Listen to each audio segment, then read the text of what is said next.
The young traveler Gran stands in the dungeon, blade in hand, tense, and ready at any moment to activate his physical enhanced skill to prepare for the hunt. Before him, a formidable wyvern, Gran understands that this clash is perfect to test his skills against such a dangerous creature. With a sharp lunge, he throws himself forward and drives the sword deep into the creature's body to finish it off and guarantee the kill. The beast falls to the ground, and life fades away while Gran stands over it and assesses the outcome of the fight. Then he takes out a specialized tool and skillfully removes the necessary materials from the fallen monster. A dull, heavy thud of the body hitting the ground signals the end of the harvest, leaving him with the trophies of victory. Looking at his own position, he reflects. He joined his party as a temporary member to fill a vacancy right here in a dungeon full of monster lovers. A companion calls out to him, confirming that the task is completed, and urges him, finish the collection so they can move on. He readied the blade. The metallic click echoed in the cave as he prepared to bring the matter to an end. The dungeon did not forgive. Over time, the magical density decomposed the remains of the fallen creatures, and they vanished into the ether. Not to lose the chance, he acted precisely and rationally, stripping valuable materials from the monster before it began to dissolve. His companions looked at him both with surprise and sudden realization, understanding that he was much more than just a pack-bearer. He was a skilled adventurer burang. They seriously pondered the essence of their work and came to the conclusion. A devoted porter usually turned out to be a low-class specialist, hired only for logistics, not for combat. He joined this party, pretending to take on both combat and support roles. But now his true effectiveness on the battlefield increasingly contradicted their initial assumptions. The whole truth was that the members of his party were so incredibly powerful that he was left with only one thing: to focus entirely on collecting trophies. One of them attacked his lack of combat involvement, and he could only respond with a wry smile, acknowledging the bitter irony of his own situation. He stood motionless, his posture sharply contrasted with the distrust of his comrades, who in the heat of the moment doubted whether there would be any use from a short-statured porter during the battle. Despite their doubts, he got to work skillfully preparing food, while the others watched him closely, still puzzled by his atypical role.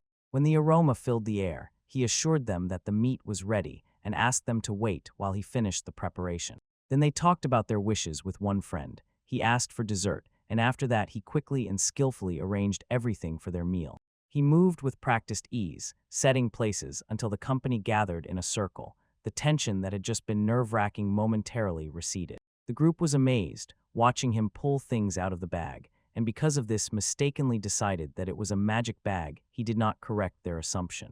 In reality, everything relied on a specialized storage skill. An ordinary pouch served as a decoy to hide the true nature of his abilities from inquisitive eyes. He continued cooking, turning over in his mind the decision to keep his rare abilities secret, and calmly accepted the role of a humble porter. He carefully seasoned the mixture, poured milk into the bowl, added salt, pepper, and nutmeg with precise accuracy, without any unnecessary haste. With a steady hand, he breaks fresh eggs into the prepared mixture, and all attention focuses solely on what is happening before him. The raw egg slides into the bowl, immediately blending with the other ingredients and mixing without any delay. He needs a smooth mixture, and he thinks about how most adventurers content themselves with bland, prepackaged rations, yet still believes a few extra steps for proper food are worth it. His companions watch, unable to believe their own eyes, and ask how a company of their rank can eat a luxurious meal right in the very depths of the dungeon. One of them says in surprise, being in a party with him is much less about one's own rank and much more about how much he will raise the level of their feasts. He continues working, honestly admitting, to restore dried rations takes time, but the result is noticeably better than any alternative. He understands the plan. If he uses his storage ability to carry fresh ingredients and kitchen utensils, he can avoid tasteless flour-based food and at the same time hide his true skills as if they were really in plain sight. He brings his companions a freshly grilled steak taken off the grate and urges them, "Eat your fill." He stubbornly repeats that good food is necessary for morale. The group impatiently finishes eating, and their faces light up with joy each time. They demand seconds eagerly, and it is clear this meal made a huge impression. One member of the company voices aloud, "This food surpasses everything that can be found in local taverns, and having such a person nearby is a true gift for their culinary standards." He waved off the praise with a modest smile, like a young man growing up, saying he simply has a good appetite, and cooking for everyone is a pleasure. When the main course had already been served and the plates were empty, he once again pleasantly confused them. He placed only freshly baked pie on the table and offered it as a sweet ending to the dinner. The companions settled at the table to enjoy the dessert, and around them was a warm atmosphere permeated with true friendship.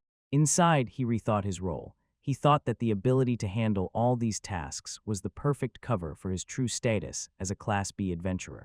The next day he arrived at the Adventurers Guild, and there a familiar voice greeted him, calling his name. Suddenly an acquaintance approached him, apologized for his former rudeness, thanked him for the dinner, and promised to make every effort to reach B-rank. The young man politely said goodbye warmly and supportively, assuring his comrade that they would definitely catch up with him quickly. When they parted, the group once again reflected on that meal. The steak was excellent, but the real value was in the togetherness they felt together. He was impressed by the prospect of officially joining their party, but he politely declined and explained that for now he preferred to keep all options open.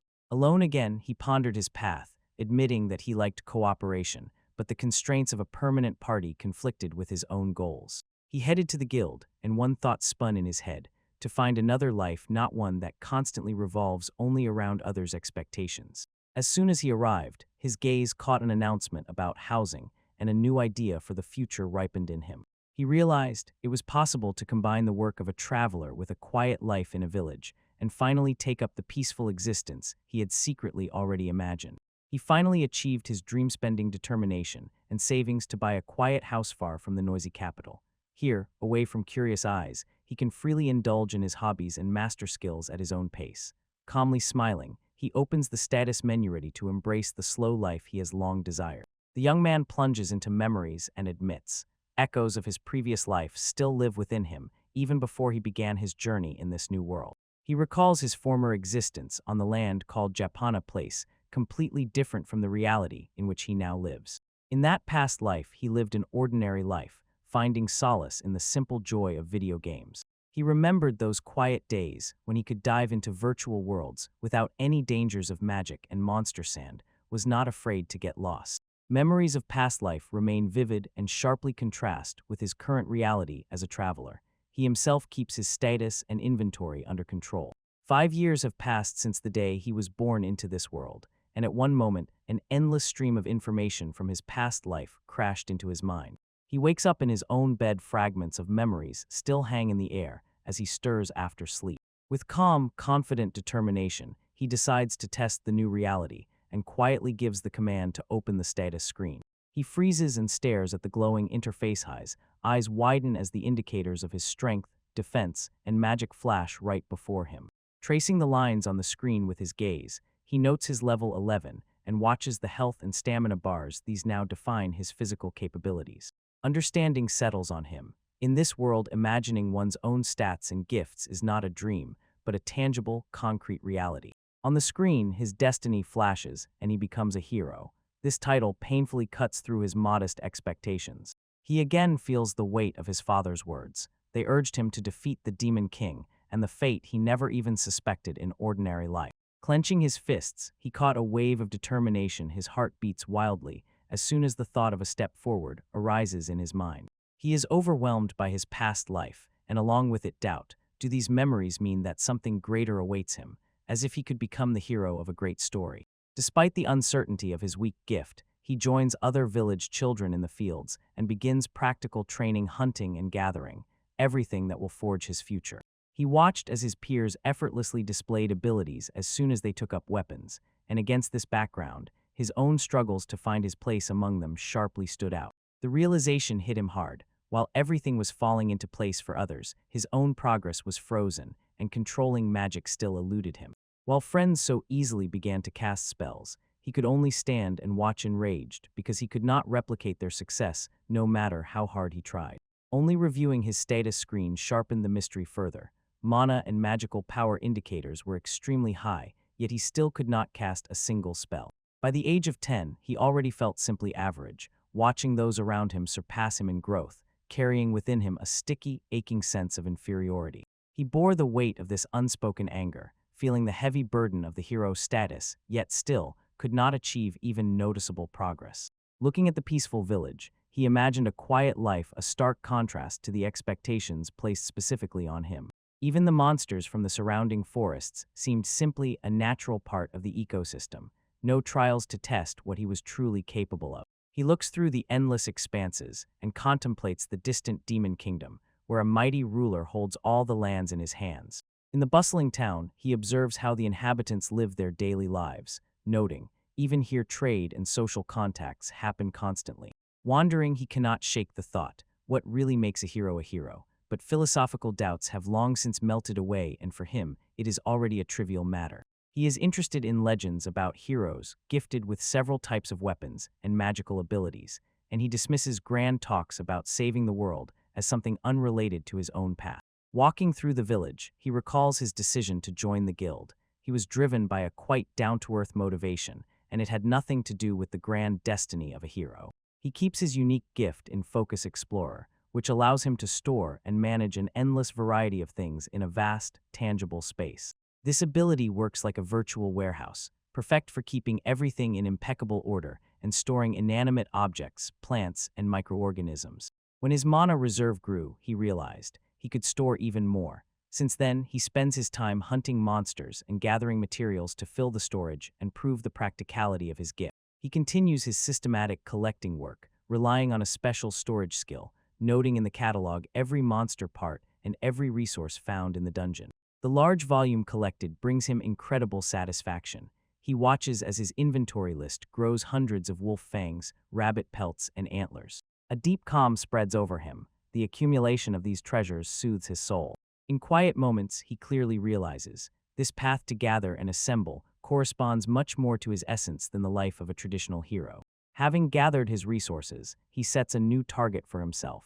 He heads to the settlement to finally put his collection to use. He is decisive in his decisions and firmly concludes, if he wants to master production skills, he must move toward the peak of mastery, not wander aimlessly.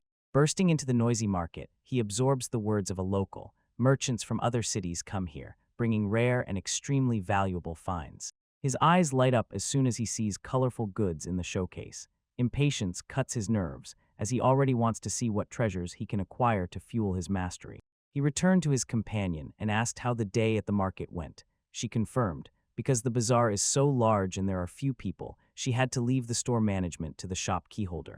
Wandering through the lively rows of shops, he noted to himself, a walk through the market is an integral part of his work. They stopped in front of a merchant, who explained, his goods came from a distant land in the east. He examined the merchandise, noted that most had already been sold, but there were still a few quirky items left. His gaze caught on a tray with small round objects. When asked if he recognized them, he recalled reading about them in a book and named them sorobos. Resolutely set on buying, he asked if the dark liquid in the bottle also came from the eastern lands. The merchant gave him a sample, though warned, the smell is very sharp. He carefully sniffed the aroma was indeed extremely strong and began bargaining for the price of the mysterious substance. In a moment, he already understood. The dealer got this product from a merchant from the islands and sincerely thanked him for such valuable information. While they were clarifying the origin of this liquid, the merchant made a suggestion. If he continued searching, he could find it in the port town of Overlow in the east of the Sarandal kingdom. He completes the deal and gives coins to the merchant for a small bag of seeds. Hiding the purchase, he involuntarily freezes in thought. What kind of Rian fruit seeds has he just obtained? Comparing the value of his new acquisitions, he wonders how rice goods are found in this world at all.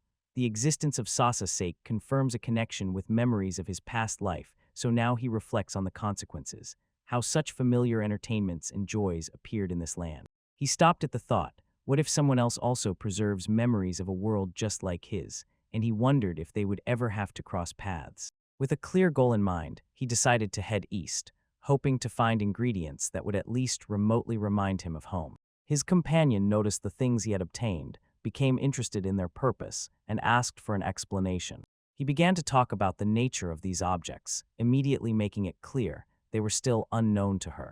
Then he showed an abacus and demonstrated how it works, a tool for complex calculations. She still managed to be surprised by the device when he already made a proposal. If they do not find a master capable of making it, he will simply build the abacus himself. She did not hide her excitement and wanted to find out exactly how to use it to ease the trader's work, while he remained calmly confident they were capable of creating it. Then he shifted his gaze to soy sauce and sake, explaining their features and where they could be applied during cooking. He picked up the conversation further, marveling. How could someone so young know so much about the world, while she, on the contrary, openly enjoyed his life experience? He explained that all his travels were only local supply runs, yet he still cherished a secret dream to break away to distant lands and, as a merchant, broaden his horizons. She looked up at him, startled, exhaling sharply at his sudden proposal, as if saying if she ever dared to go far from home, she would need a protector. He reassures her with a confident smile and promises, as a traveler, he will be more than capable of keeping her safe during any future trips. Grusha settles in more comfortably, begins to enjoy the meal of grilled kebabs, and savors it while they continue their light-hearted conversation. He extends a lottery ticket, explaining that it is a gift from the Merchant Guild for a purchase in their shop. They had agreed in advance. Right after lunch, rushed to the lottery shop. They were trembling with impatience to find out what fate awaited them. He watches her eat with a good appetite and remarks, every traveler must maintain their strength, and she, in response, admits her envy of his ability to enjoy such a variety of dishes. He finishes eating, giving the rest to his companion, but she shakes her head in refusal and insists that she is already full and satisfied. The couple makes their way to the back of the establishment, and their footsteps echo dully as they approach the entrance. As soon as they arrive, a woman with a basket catches up to them. She welcomes them back and offers to lead them to the storage area. He reveals a huge, heavy creature he was carrying on his back, and the woman involuntarily gasps in surprise as soon as she sees it. A heavy silence hangs in the air while the woman, stunned by the size of the beast he brought, stares at him. She freezes from his strength and notices that such power is only within the reach of high-ranking travelers, and he quietly looks away, as if to say, it's just a simple skill of physical enhancement. He honestly says that he hasn't had time to unload the cargo yet, and she without hesitation grabs his idea, leads him back to definitely complete the delivery. Finally, the burden was removed. He slides across the floor like a wave, while the heaviness that pressed down to the bones falls from his shoulders. Then he begins to dismember the beast, explaining without unnecessary words. He will take the tongue, tail, and rear as payment for the work, because the merchant had no need for these parts. His companion watches attentively, and with curiosity in his voice, asks if the bones will also be considered valuable material. He clarifies, the tongue has a unique texture and taste, the tail is perfect for soups, and the bone is an excellent base for broths. While they work, she notices that he is quite skilled in cooking. He replies that life on the road often forces one to learn to cook everything at hand, no matter what kind of monster meat comes along.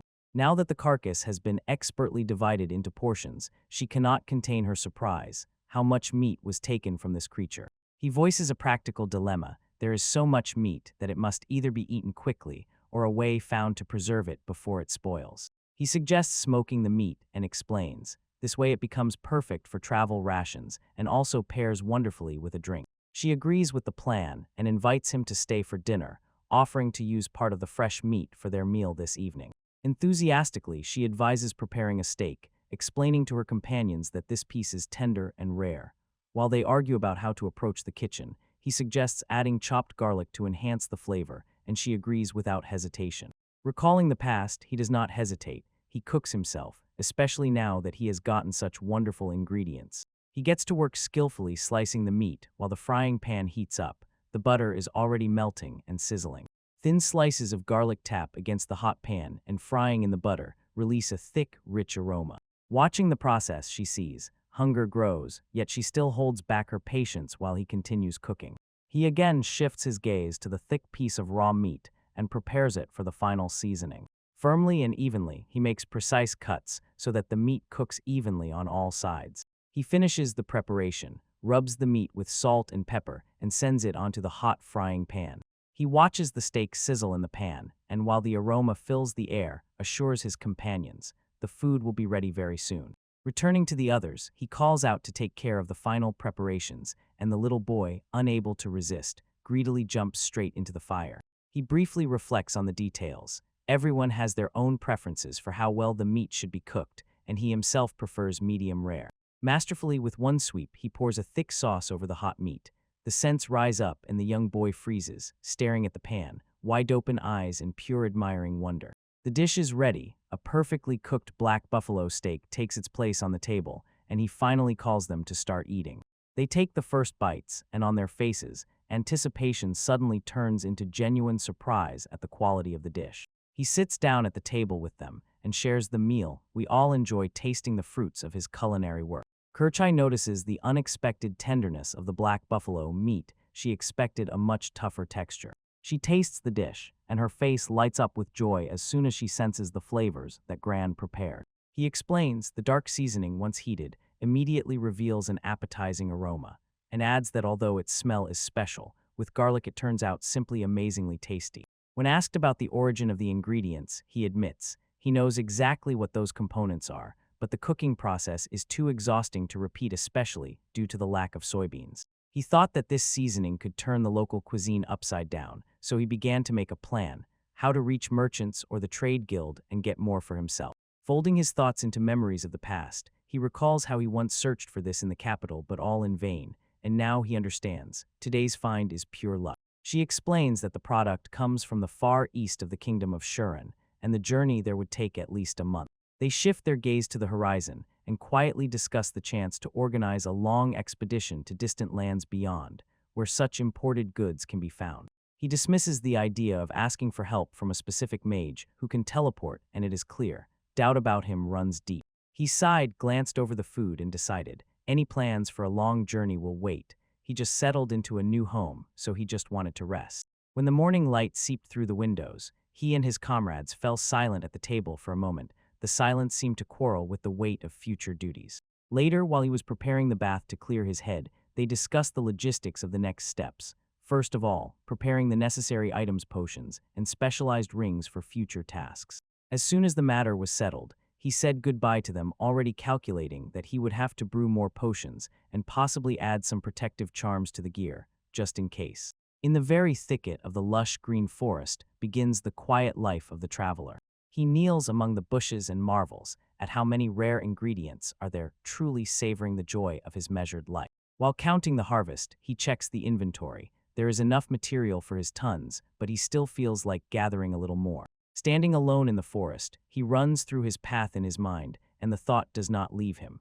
Would he still be a recluse in these thickets if he had never crossed paths with Kerchi? The memory brings a quiet smile to his face. He meets her shortly after his arrival, and it is then that everything turns upside down. His stomach grumbles discontentedly, so he decides it's time to gather ingredients for a hearty stew, and he shifts his thoughts from alchemy to dinner. Behind the trees sprawls the town of Pemad, a quiet settlement under the jurisdiction of the local discount. Although a considerable distance separates it from the royal capital, everything here buzzes and spins like a lively knot on a border road, constantly drawing streams of travelers and goods. He observes the bustling atmosphere of Pemad, a vital trading hub in border town, and because of the local monsters, the adventurer needs swimming gills here. Hungry, he greedily grabs the daytime special from the tavern, and his eyes light up as soon as the recommendation is announced. The dish arrives, a fiery, aromatic wild boar stew that promises a hearty flavor. He raises the spoon, tastes it, and immediately savors the rich, tender texture that melts on the tongue. A smile of satisfaction involuntarily spreads across his face. Every deliberate bite pleasantly surprises him. He feels how deep the flavor of simple tavern food can be. He lingers on the plate and reflects on the unexpected quality of the dish. The fat evenly disperses into the tender meat. He finishes the bowl and politely thanks for the service. He steps out into the daylight again and heads toward the Adventurers Guild branch in Piedmont. He enters the quiet hall, and his very presence becomes a signal. Business inside the guild walls will finally begin. He approached the guild receptionist and asked to officially register this city as his new base for operations. The woman at the desk reacted sharply. She trembled with shock, and her eyes widened as soon as she confirmed his beer rank status. She explained that they lacked high-level adventures, so his presence became a tangible relief for their operations. He modestly lowered expectations and said that he had just arrived and was not currently planning to take on major assignments. The receptionist clarified that he could take C or B rank requests as soon as he felt ready. Once he settled into his new life, he quietly smiled at her stubbornness while she continued pressing him, not averting her hopeful gaze. He glanced at the job board and thought he would see what he could count on once he was truly ready to start working. Having finished his business, he left the guild and stepped onto the bustling streets of the town. He shifts his gaze to the reception and asks to change his base of operations, sliding a small pile of coins across the counter. He explains the difference between these two professions. The title of traveler is earned through proven skill and experience, while the title of merchant is determined simply by the registration fee in the guild and the annual dues he pays. He carefully studies the guild board and notices his current merchant rank is the lowest, but fortunately, this only means minimal dues. His gaze catches an announcement on the board. It says that those who dream of opening a stall at the future market need to apply at the reception desk. He approaches the counter again and clearly states that he wants to apply for a spot at the bazaar. Staff immediately agrees willingly. As he walks away, he runs through the preparations in his mind.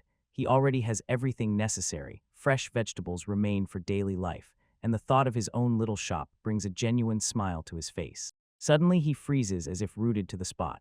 His face trembles with anxiety because from a distance he senses a disturbance, and the thought spins in his head whether a large monster has caused trouble. He decides to investigate, grips his gear tighter, and prepares to check the situation near the main road. He makes his way through dense thickets, and the anxiety sharpens with every moment until finally the source of this feeling appears. Before him is a giant boar and a rock python, both beasts with a temper. He assesses their value both as material and as potential prey. Drawing the blade, he directs energy, enhancing his own physical abilities, preparing for the inevitable clash. Two monsters stare at each other, but their predatory focus wavered for a moment as soon as he entered their territory. With a sharp burst of speed, he burst into the thick of the clash and sword fell with a precise, powerful strike. The strike echoed through the earth as soon as the serpent fell, and its gigantic body finally froze from his intervention. Focusing on the rest of the beast, he took a stance and with a vigilant gaze did not take his eyes off the large boars, tracking each of their movements. The last blow shattered everything dully a heavy crack, and the forest froze again because the threat was finally neutralized. He exhales and the blade still gleams as he wipes the remnants of the recent skirmish from his gear. With a sharp movement, he puts away the weapon. The steel disappears into the inventory. He glances at the neighboring carriage and desperately wonders if its passengers were hit by the crossfire raging on the battlefield. Without hesitation, he shouted, "Men!" breaking the silence and forcefully drawing the nearby people. He decides to dig deeper and says, if the driver ran away, we need to search the nearest area. He finds a young boy lying unconscious on the ground and checking his pulse realizes the child is still alive probably. In the midst of the commotion, he was thrown out of the carriage. He returns to the carriage and carefully places the boy inside, hiding him from the bad weather and keeping him calm. Approaching the horse, he wonders if he can personally drive the carriage further. He leads the carriage as far as possible from the site of the clash. The wheels clatter evenly, rolling over uneven ground, while the sun slowly sinks toward the horizon. The young traveler suddenly twitched. His eyes sharply opened in panic. He realized he was no longer alone and raised an alarm about his cargo. He calmly encouraged the boy, explaining, the monsters are already defeated, so they are now heading to payment and will arrive before nightfall. The boy expressed distrust and could not understand how some random passerby had managed to overcome such a huge, formidable beast. He waved an approving, indifferent gesture and said that the creature was big, but ultimately not as dangerous as it seemed, while the boy thanked him from the bottom of his heart for the rescue. While the young man tried to shift the weight, a sharp cry of pain escaped him. His body was still twitching from that carriage accident. He immediately dived into his pack, took out a healing elixir, and handed it to the wounded boy to ease his suffering. The boy took the vial, realizing it was a specialized potion for external use, and again sincerely thanked his rescuer for the unexpected kindness. He introduces himself as Kerchai, says he helps his parents in their shop, and explains that he is also Paimon. Then he sincerely begs his rescuer to go with him there so he can properly express his gratitude and pay for the medicine. The boy asks in surprise if the potion was really made from herbs gathered just around the house. The friend modestly replies that it is merely an ordinary basic mixture. A sudden realization that the medicine was prepared by hand overwhelms him. His eyes widen as he comprehends the simplicity of their origin. Unable to contain his delight, he insists that his companion visit the shop. He wants to discuss business and find a way to repay the kindness shown to him. The cart rattled over the cobblestones as the merchant explained that he wanted to discuss business with the traveler. He turned to his young companion and asked if he currently lives on the outskirts. The boy grunted in surprise, having just learned that the shopkeeper actually lives in a house deep in the forest nearby. They argued about the forest, The merchant insisted that it was full of monsters, yet at the same time the forest was abundant with ingredients for potion sand. This greatly fired up the traveler. Crammer complained that his elderly mother, who had run a pharmacy for many years, recently closed the shop so there was a shortage of medicine. He explained why supplies from neighboring cities are stalling, high costs and logistical problems during transportation. When the traveler was already approaching the place, he cautiously agreed to listen to the merchant's propositionally if the terms suited him. They reached the general store, where a woman was already waiting for them ready to discuss the future of their trade. She enters the Pasero store and calls out that she has returned while the evening light is still fading. Seeing her, the boy rushed forward worried about monsters on the road, but she calmed him down, explained that the Traveler Grand helped her safely reach the filming location. A new woman steps forward and introduces herself as Alicia Kirch's sister. She thanks Grant for his timely intervention. Alicia asks the boy to wait inside while she unloads the supplies herself and warns, it is dangerous for a woman to travel alone. He stubbornly takes on the hardest work, confident in his own strength as a traveler, even when the boy jokingly remarks on his overly eager desire to help a beautiful woman. In the shop, he apologizes for the intrusion, but Alicia only insists his help is invaluable given the nature of this work. She once again officially thanks him for his kindness to her sister, setting a warm, sincere tone for the conversation. Then the conversation turns to the reward. Alicia offers payment or anything from the shop, anything that might catch his attention. She listened intently as he explained. He is new here and has not yet decided which business to choose, although he was thinking about registering with the Merchant Guild. He immediately suggested options, setting up a stall at the market or renting a corner in her shop and selling his goods on commission. She seemed burned by the very suggestion. She froze in shock, and he hurried to clarify. He would gladly accept payment in potions they had previously discussed. She sharply rejected his idea and stated that she prefers to buy his potions wholesale rather than just provide a consignment space. He honestly admitted that he had not run a real business before, and the idea that his goods would be sold through her shop became a desirable opportunity for him. She catches the moment and asks directly, can he brew these potions himself? Her eyes widen with disbelief as she begins to interrogate whether he is even capable of making high-quality potions, trying to reconcile the image of a traveler with the skills of an alchemist. She insists that he demonstrate his evaluative skill on potions and wants to check the quality of his work right now. She examines the vials and notes. Their quality is better than what she usually has to deal with, after which she asks to conclude an official commercial agreement with her. He explains, large-scale production is a difficult thing, but he can maintain a stable supply. He clarifies once again the needs of the local market. Ordinary healing potions sell much faster, while high-quality ones are taken cautiously, and basic antidotes always need to be kept in stable volume. She orders Kerch to gather all the necessary documents for the contract to finally close their partnership agreement. With a smile, she invites them to start settling the specific nuances of the arrangement. The sun sets behind the quiet building, and this very moment marks the start of their new venture. In the shop, he thoughtfully considers the requests of the locals. In Piedmont, people preferred potions suitable for travelers.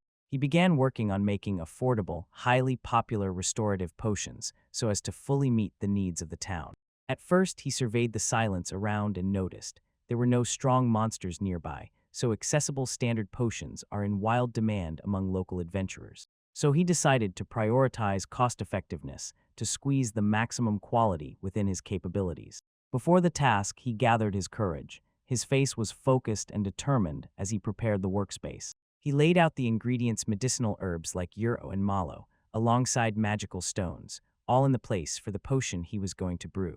He pondered the mechanics of his decomposition ability. Simple layouts come easily, but complex materials require much more effort. He also clearly understood these skills do not work against living creatures. He began grinding the materials, pouring his own magic into the mortar until the mixture leveled out and became pasty.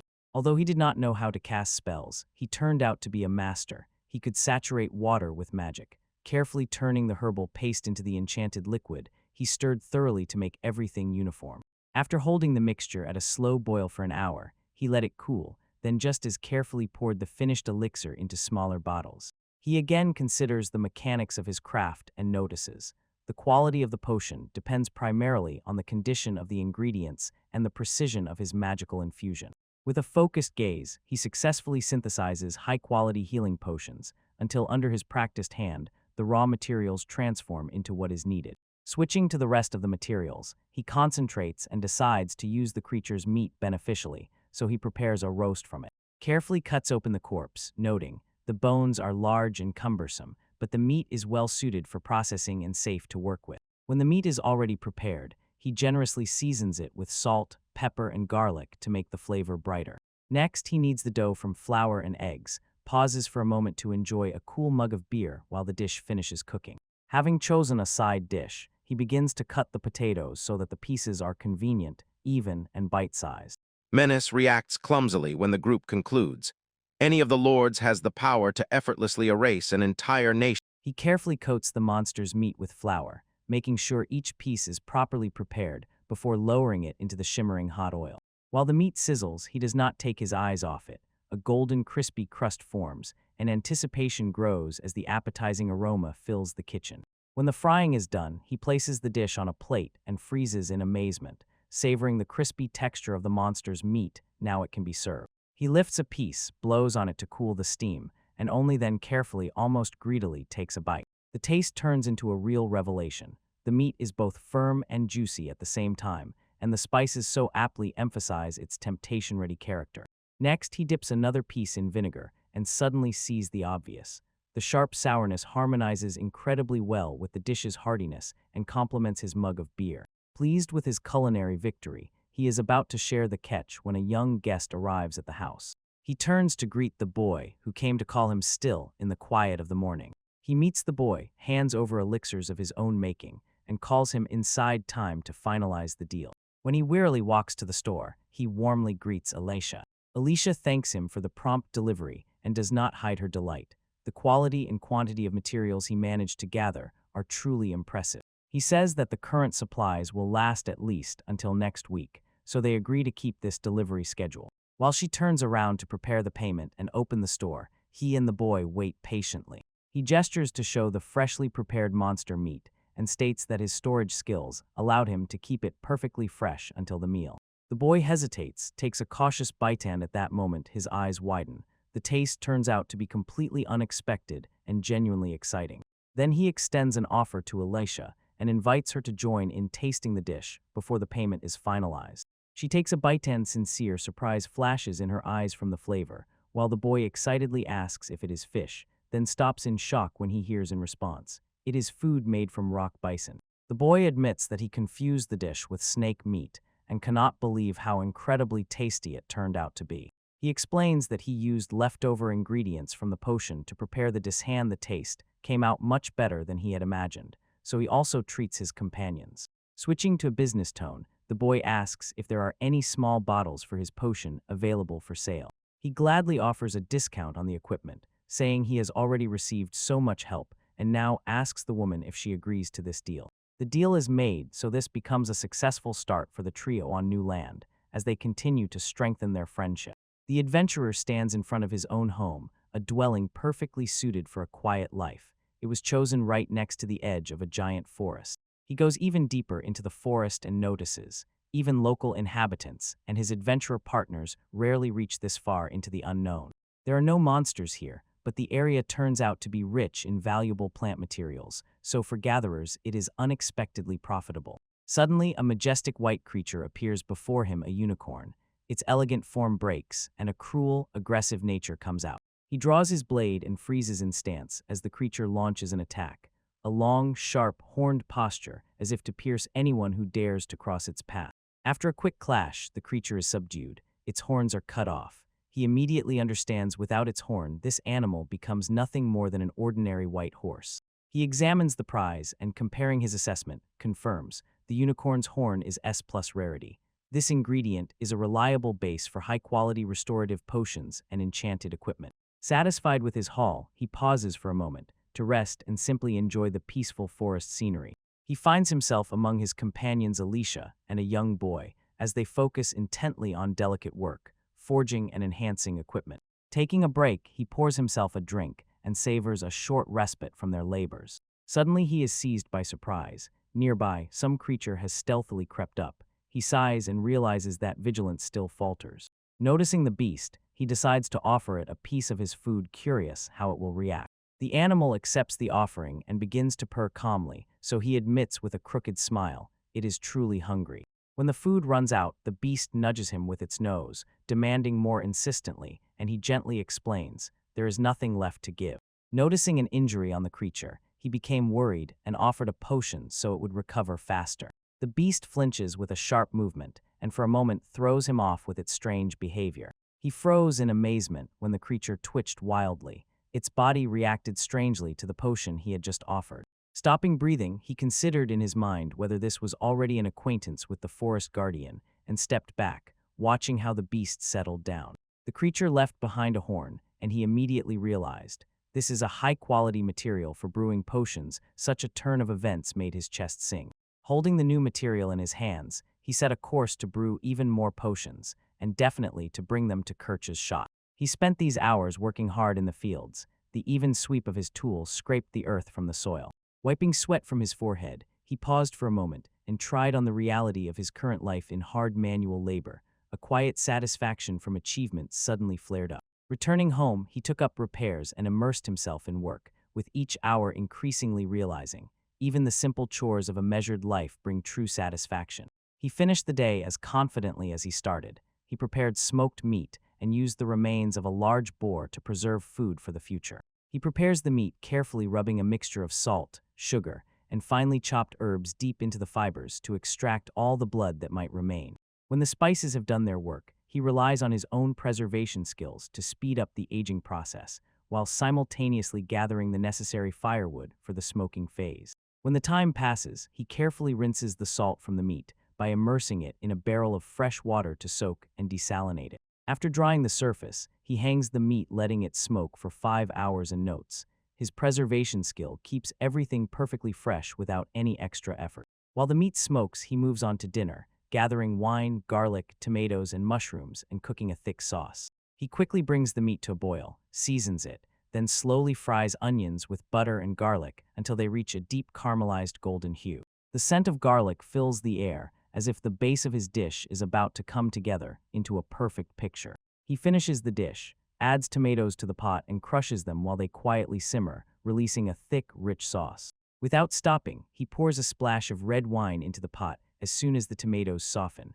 allowing the flavors to merge into one whole. Carefully, he adds cured sausages and mushrooms to the stewed meat, turns up the heat so everything slowly and evenly cooks at a low simmer without hurry. While he works, his thoughts drift to his unique ability to preserve. He ages the ingredients to the perfect maturity until suddenly, without any warning, a large horned beast appears before him. The creature trembles, filled with a wild magical aura, and he involuntarily thinks that he has encountered a high-level monster, so instinctively activates his storage skill to prepare a whole variety of spices. Carefully approaches the beast, extending a piece of his food to it, and surprisingly notices. The creature seems to accept this gesture and shares it. The dish is finally ready. He places the bowl before his unusual guest and explains that a shared meal is a sign of gratitude for the life that sustains them.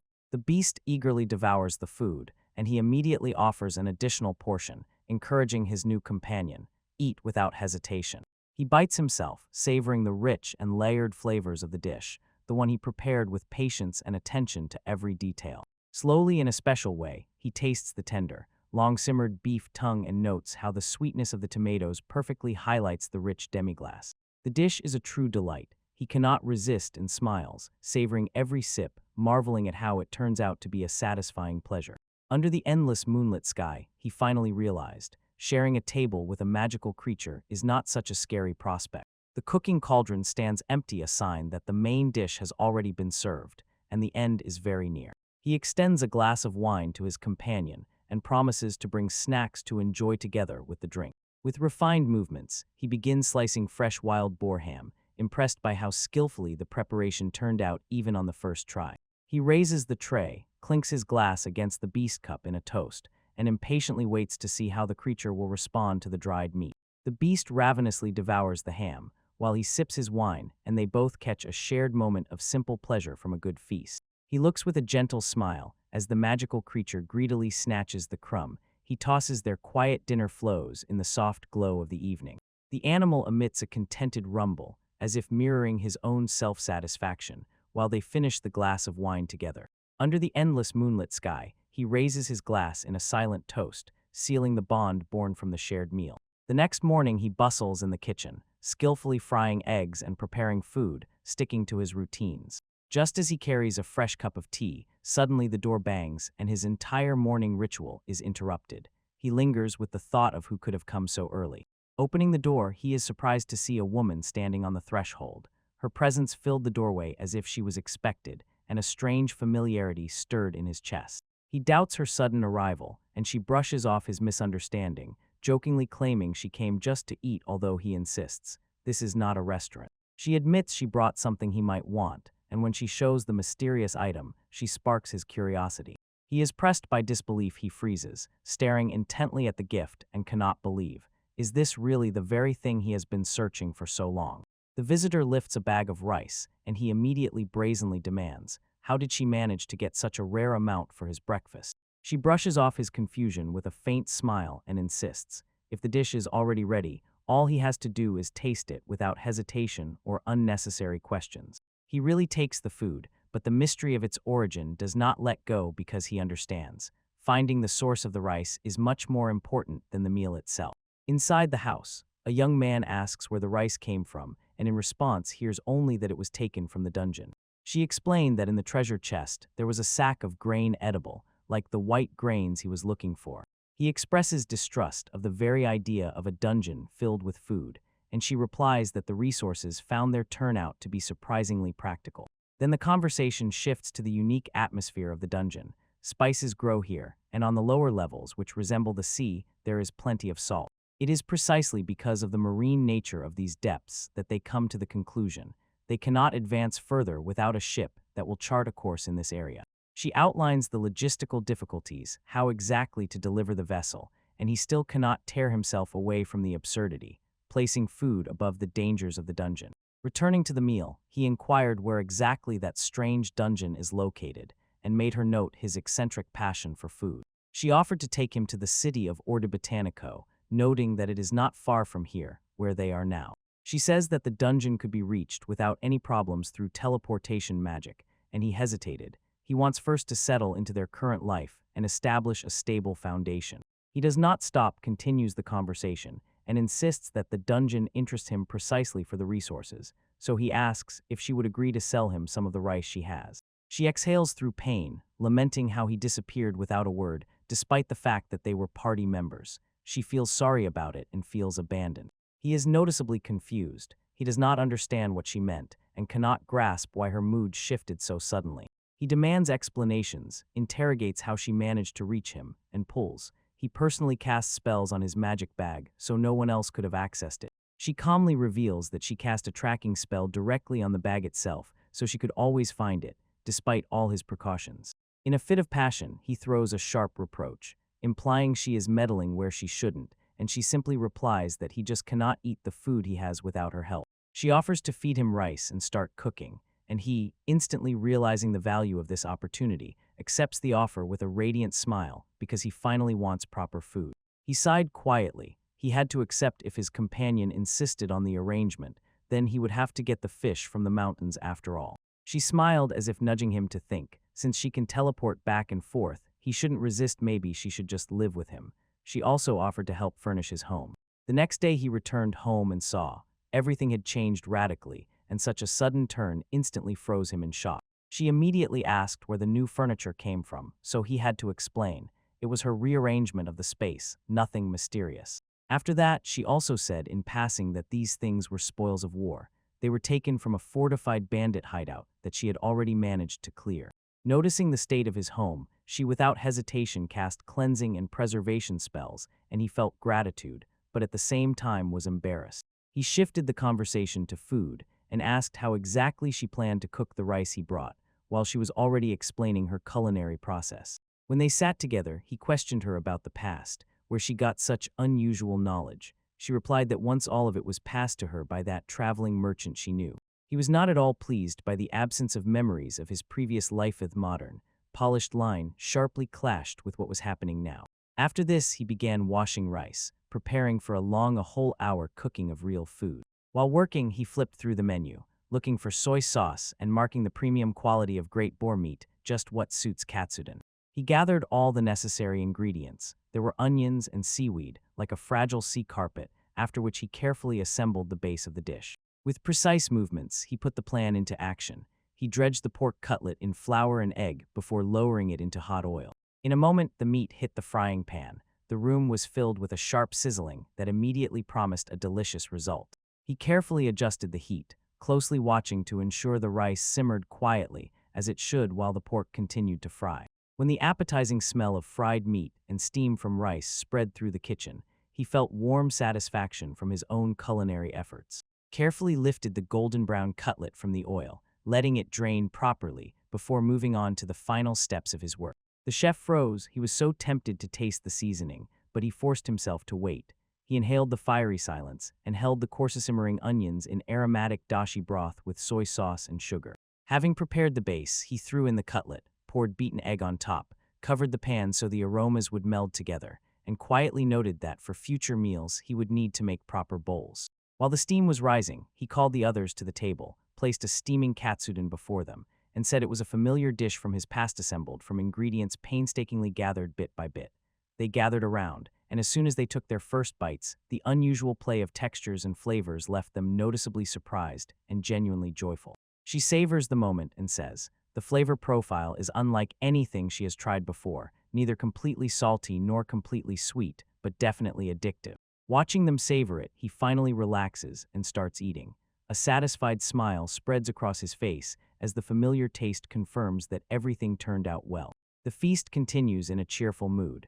Juicy cutlets and a subtle sweetness of rice combine into a perfect homely coziness for everyone at the table. He savored the dish, noting how the rice perfectly complemented the flavor, while his companions marveled at the unfamiliar, rich depth of the seasoning he called soy sauce. Explaining its origin, he said he came across it by chance, suspecting it might have come from hail in a distant eastern country, although he honestly admitted that his knowledge of its true source remained limited. The conversation involuntarily shifted towards culinary possibilities, and he, thinking aloud, said that with a stable supply of rice, soy sauce, and miso, he could significantly expand his menu. They talked about the rarity of these goods. Such items were usually brought to the city of Aburo by merchants arriving on foreign ships. Considering the logistics, he quickly realized, to reach Obaro, he would have to travel a long road, but the prospect of obtaining the necessary ingredients made this trouble worth the effort. With a confident smile, he accepted the challenge and promised, if they get the ingredients, he will take care of the cookies. The group burst into laughter and shouts, praising his culinary skill, and eagerly awaited the future banquets he promised to prepare. He was glowing with enthusiasm and promised, as soon as they get the supplies, he will prepare something truly incredibly delicious while his companions watched, warmed by hungry impatience. Gran Niels fusses over the carcass of the green drake. His hands work tirelessly. He disassembles the prey into parts. He muses aloud, even if the beast is small. The task is by no means quick, at least half a day of hard work. The main hall, here are both the black buffalo and the stone bird, so the green drake looks only like a pleasant addition. Alicia approaches and asks where he disappeared to, and he gestures toward the hidden remains of the humpback. She explains, although the town is far to reach, she hunted black buffalo near the eastern mountains, and there she also came across the drake. Of course, a large protest saying such a distance is by no means a walk, but she brushes off his concern, emphasizing that her teleportation magic makes the journey trivial.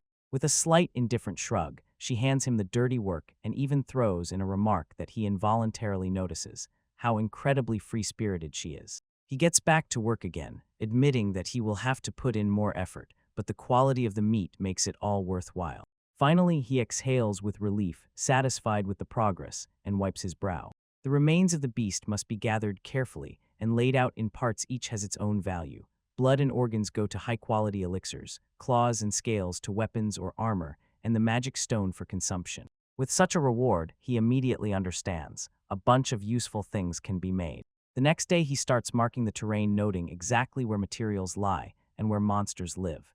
This way the research goes much more efficiently, and dangerous areas are easier to avoid. Since the forest is too vast, he assumes, the local squad of adventurers probably does not have maps for this region, so he continues scouting until a small creature jumps nearby. He reaches a quiet lake and immediately concludes, This is the perfect place to map everything, because powerful monsters stay away from this territory. Although mapping took him some time, he still concludes, an hour and a half's journey, and this place is ideal for a peaceful walk. He decided to go deeper into the forest and carefully marked the path to easily return if needed, in case he got lost. With light, cheerful optimism, he thought it was worth going further. Maybe he would find rare medicinal herbs or valuable monster materials, and he had no idea that his simple curiosity would lead him straight into a trap. But the silence suddenly broke. A piercing, unnatural scream burst from the surrounding trees. Without wasting a moment, he drew his blade and parried the sudden, wildly sharp strike of the attacker in camouflage, who was hiding in plain sight. He moved with refined precision. The sword sliced the air, and the blade relentlessly deflected whip-like branches wildly striking at him. The attacker removed the mask, and it was a treant, a monster perfectly camouflaged as the very forest that was hiding it. With grim clarity, he realized, these creatures are masters of disguise. They waited until the stranger went deeper into their territory, then struck. He was driven into the very heart of the untouched forest there, where he himself found himself surrounded by the environment he came to explore. He realized too late that he had been lured into a trap. They promised an abundance of healing herbs and led him deep into the forest. Although not a single Trent was a threat, there were too many of them. Their numbers destroyed any hope, so the situation became critical. Danger came in waves as soon as he noticed other monsters hiding among the wooden creatures and closing in around him. He firmly decided, survival above all, so he retreated instead of rushing into battle with the entire swarm. With an incredible burst, he tore himself away from the ambush like a whirlwind and broke through the dense undergrowth. Having distanced himself from the monsters, he stopped and realized he had lost the way in the thickets. He noticed a river nearby and decided to follow the current, hoping it would lead him out of the endless forest. Smiling into the distance, he noticed a huge, completely unnatural cluster of trees, and the further he went, the denser it became. He stopped and stared into the dense, unnatural forest, as if the trees themselves were pushing him away, as if erecting a barrier and guarding the entrance to a world untouched by humans. Breaking a path forward, he made his way through the thick underbrush. His leather armor creaked with every stubborn step through the wild terrain. But suddenly he came across a strange horned creature. He asks how it manages to survive so deep in these woods and offers it food in exchange for clues. No sooner had he stepped over the threshold than Alicia greeted him. She clapped her hands brightly, greeted him joyfully, and immediately noted that Abel was here. She explained that she had strengthened the protective barriers. Now only they could pass through the gates, and any unwanted intruders would simply be blocked. He could not contain his surprise. The creature he returned usually trembles with fear, but now as if it had gathered courage is already heading straight to their home. Alicia teased him for sharing his dishes with the monster, saying that such things make life lonely, and he grumbled something in a defensive tone in response. She turned back to the kitchen to prepare dinner, and asked him to wait just a moment. He calmly agreed. He carefully watches the horned creature. Its appearance so sharply breaks the quiet domestic silence of their home that it cannot go unnoticed. Deciding to use the supplies to the fullest, he sets about cooking dinner from the meat of a green drake, and for the side dish gathers onions, bacon, and cabbage. The preparation shifts into serious mode. He carefully removes the cabbage leaves and fries finely chopped onions with butter until they become translucent. Next, he thoroughly mixes the drake mince with the fried onions, adds breadcrumbs, eggs, salt, pepper, and a pinch of nutmeg so the mixture turns out spicy and balanced in character. Then, with experienced hands, he forms portions, tightly wraps each in cabbage leaves, and ties them with strips of bacon.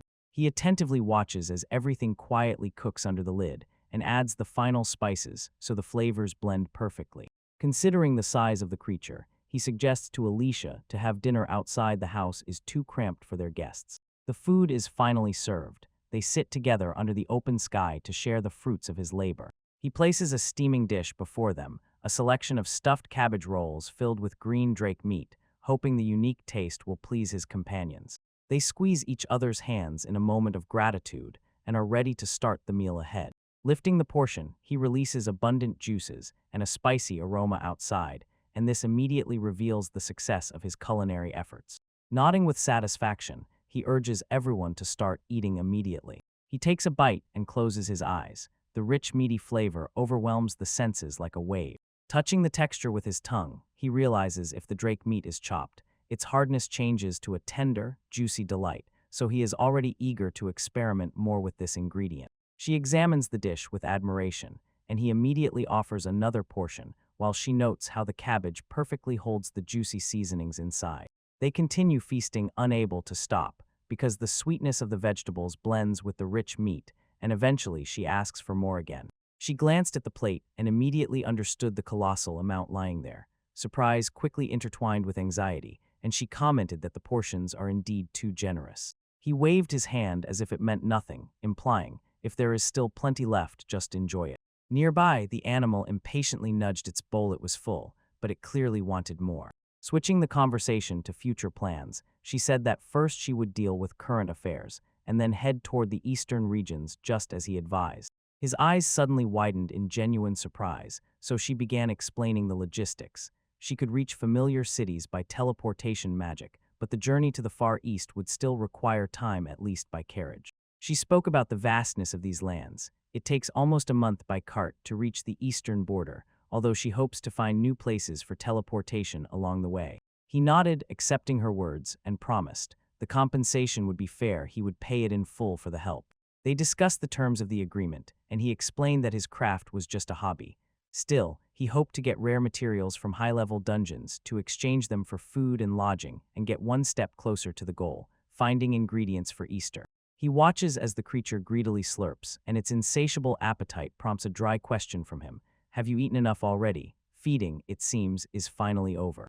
Even in this new world, the young man feels, some rituals cannot simply be abandoned, especially the bitter morning drink that stubbornly holds memories of the past life. He slowly measures the dark earth, a habit from his former life, when such routine was needed to take the day into his hands before starting work. When the water begins to pour, he catches himself noticing that the simple action sharpens his senses. The fog of sleep dissolves in his head as if it had never been. A childhood confusion surfaces in his memory. How can adults even choose and drink this bitterness? Then he suddenly realizes as he grows older, he adopts the same taste, becoming one with his own habit. The aroma rises up and he smiles. This practice has deeply rooted itself in his daily rhythm, wherever he may be. He recalls how tastes changed over time. Once, to tame the bitterness, he needed sugar and milk. Now he drinks the beverage in its purest, strongest form, and it does not leave the people around indifferent. Alicia looks curiously into the dark liquid and immediately asks for an explanation. He says it is a special tea brewed from the roots of the popo flower. He continues, besides the taste, the tea offers a gentle awakening and helps restore physical strength. He also adds that the popo flower is a common sight. It sheds yellow petals and turns into soft fluff. Then he explains the nature of the popo flower. Although it is common, its magical properties make it a suitable ingredient for potions. Alicia listens attentively, but the bitter taste of the tea he prepared makes her grimace as soon as she takes a sip.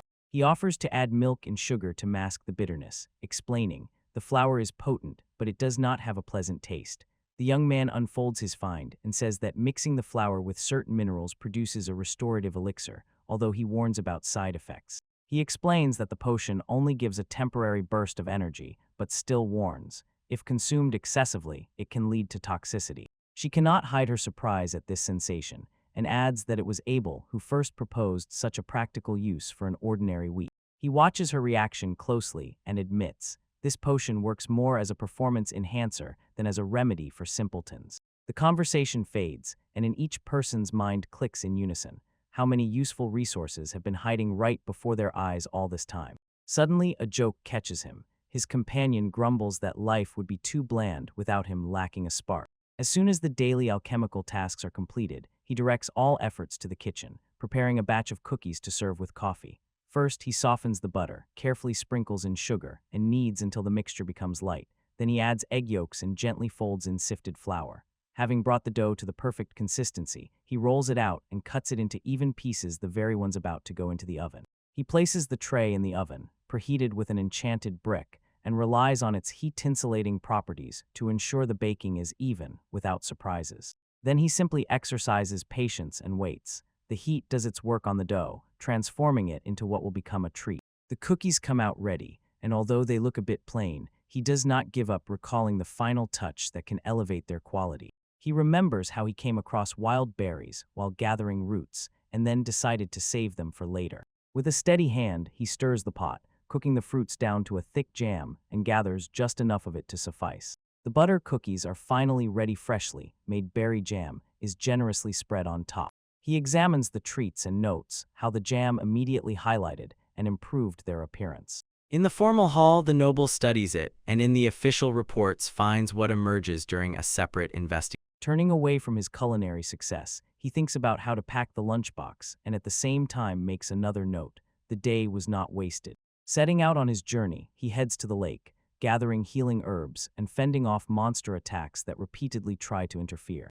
He thinks about the safety of the area near his home and notes to himself, real threats only begin when you go much deeper into the forest. He paused in place, staring into the unusual silence in the hunting grounds, and wondered whether the peaceful scenery had lulled him and not drawn him into complacency. He moved sharply, activated the storage ability, drew his blade, and prepared to dive even deeper into the dark cave depths. Holding the lantern above his head, he pierced the shadows with his gaze and could not understand why there were still no insect-like monsters in this nest, which he expected to see. He noticed a lack of strong magical energy around and concluded that this place could hardly be called a dangerous dungeon. Calm settled on his face, he did not feel any immediate threat lurking in the darkness. Having sorted himself out and decided to dig deeper, he adjusted his gear and moved forward through this glow. Suddenly appeared the sight of a hearty sandwich, pulled from his stash, and this exactly interrupted his exploration. He finally realized hunger had fully caught up with him. Smiling contentedly, he prepared to enjoy the food in the silence of the cave. He shifts his gaze to it and detects no malice at all. He speaks loudly as if addressing those who remain nameless and invisible. He has no intention to fight for territory and will leave as soon as he finishes eating. From the shadows emerges an animal, and its presence immediately reveals a distinct rhythmic sound. He lifts the sandwich and offers an exchange. He will give meat, vegetables, and fruits grown on the surface in return for their rare ores. The animal, a mole creature named Worm Mole, tilts its head and looks curiously, pondering whether it has something sweet to offer in return. He smiles and the answer is obvious. Yes, he has cookies, baked by his own hands, and once again emphasizes that these creatures are skilled no less than anyone else, deft fingers and the ability to forge magical tools from underground ores. Through the wormhole, a gift is passed. The small hands of the creature greedily grab the wood. As soon as it tastes the sweetness, its face lights up with a look of pure joy. This gesture unexpectedly breaks the tension. The creature and its kin gather around him, joyfully accept the food, and give a sign an unexpected alliance is born right here. He proposes a deal, displays goods for exchange for rare underground minerals and plants, then asks if the creature can fulfill specific requests. The monster greedily grabs the offer, screeches and demands more cookies as a reward for its cooperation. He examines the item he just received, notes its high quality and unique properties as long as it lies before him. He hesitates, shows that the cookie is too expensive, but the creature does not even think of backing down, insists on getting more. The creature hands him a pouch of black pepper and warns, it is so strong that if opened carelessly, it can provoke sneezing. He admits the pepper is indeed expensive, but after previous travels he has a surplus and he is gladly ready to trade. He clarifies his true interest, says he is interested in minerals and jewels from which magical spells can be held, and in the creatures the excitement flares up with new strength. They reach a mutual agreement and promise to prepare various materials for their next meeting, while he meanwhile contemplates his unexpected find. He introduces himself to the creature and explains that he is a man who lives on the edge of the forest. The creature calls itself Talpa. Having understood each other, he extends his hand to seal their new partnership agreement. Small creatures flock to him. Their presence means that the trade has started successfully. Seizing the moment, he decides to return, noting the treacherous depth of the forest and how hard each step through it is. As he leaves, a quiet horned creature suddenly appears, and he cannot help but doubt whether it is really a coincidence. He addresses her and immediately clarifies. He has no intention of venturing into the depths of the forest where the moles live, so he wants their conversations to remain private and limited. The beast watches him intently, as if considering every word spoken, and hints that someday he might tell this too to Abel. He watches as the creature retreats, thoughtfully reading the forest's secrets and the danger that will flare up if others stumble upon the mole's sanctuary and begin extracting minerals from it. He does not take his eyes off the horned creature, weighing the heavy burden of the secret in his mind. He only needs to obtain the necessary resources through peaceful trade, because he fears that any exposure of the mole's sanctuary will bring conflict with other races. He looks again at what is right now, brushing off the difficulties of noble rights and political quarrels, and sincerely thanks for the silence he so desires. Shrugging, he calls his companion home for dinner and aloud wonders if this creature will gather the courage to go with him. He enters the shop and, like a young traveler, asks if his companion really intends to accompany him on this delivery. He notes, with the presence of a teleportation mage, the journey would be trivial, but he still walks to the entrance as if forced. He greets the shopkeepers, shows the goods he brought specifically for this visit. The women greet him kindly, thanking him for his regular purchases. They called themselves Sisters Alicia and Kercha and explained how they are connected to Abel, the traveler who often relies on their services. She smiles, introduces herself modestly Abel, a mage, and invites him into the shop. He lays out his goods, talks about the usual healing and refreshing elixirs and their properties, then shifts the conversation to a new ointment. It drives away muscle fatigue and gives a vigorous, almost sleepless surge of strength. The sisters express sincere gratitude to him for the high-quality goods, emphasizing that his potions are valued precisely for their effectiveness. He offers them a trial sample of the new skin ointment, explains how it helps where there is dryness or cracking, and they accept it gratefully. He extends to the sisters a small jar of his latest alchemical creation, emphasizing that it is a fragrant ointment made from crowflowers. She carefully examines the jar, catches a pleasant scent, and asks if the ointment is intended for skin care. He confirms this with a nod. The sisters expressed gratitude, eagerly reaching to try the ointments with their properties that thicken and relax, as if right now. Meanwhile, Mage Abel jokingly seized the initiative between remarks and asked for his share of the ointment, greatly embarrassing the others, who began to inquire why he had such a targeted interest in skin care. He brushed off the teasing with demonstrative indifference. Trying something new is quite natural. Meanwhile, the conversation smoothly shifted to the arrival of the ordered agricultural supplies. A young boy arrived and, beaming with excitement, praised the ointment he received, saying it noticeably eased his difficult climbs. He went deeper into the shop to collect money for the potion, leaving the others to continue the conversation a little longer. As the deal comes to an end, the sisters curiously examine his unique calculating instrument and try to understand by what methods he conducts his business. The table listens intently, and the woman's curiosity is kindled by the genius hidden behind the device. She playfully asks if he could make one for her as well, yet still doubts, could a mage really need a merchant's tool? The sorceress admits, whenever she sees new, useful things, a desire ignites within her and adds that her calculation skills would be invaluable for official matters. The next day he arrives at the market, and Kerch warmly welcomes him until the noisy 5-day fair breaks out. As soon as he realized that the bear was big enough for a full meal, he immediately prepared, and just then, when the table examines the collection and notes, there is much more here than just trinkets. These are refined magical tools. She points to a hairpin that changes color and to a thermally insulated water vessel, asking if he is now gathering equipment for secret operations. She scrutinizes the brooch in his hand, trying to understand the idea behind it, and he jokingly says that it will probably appeal to women who appreciate fashion. He adds, its size is quite universal, so a man in disguise can also wear it. He is surprised by her suggestion that he invent something specifically for her, and he quickly clarifies that he did not mean that. She persistently advises not to sell his goods to the nobility, warning, trading with them is a constant headache, and adds that he should be introduced to a respected merchant guild so that his inventions reach the right people without unnecessary problems. He listens silently while she carefully inquires whether he properly registered his new creations with the guild, suspecting that he simply wants to bypass all this bureaucratic fuss. She suggests that the two of them go to the royal capital. There she will help him register with the guild and introduce him to the local commercial network. He accepts the plan, acknowledging the necessity of proper registration, and she smiles pleased that the arrangements are already settled. But in a moment, he is distracted by a client and does not notice new visitors arriving until someone asks him to look up. He shifts his gaze to the new visitors, explains how the hair accessory that changes color works, and offers to adjust it more precisely if they need a different shade.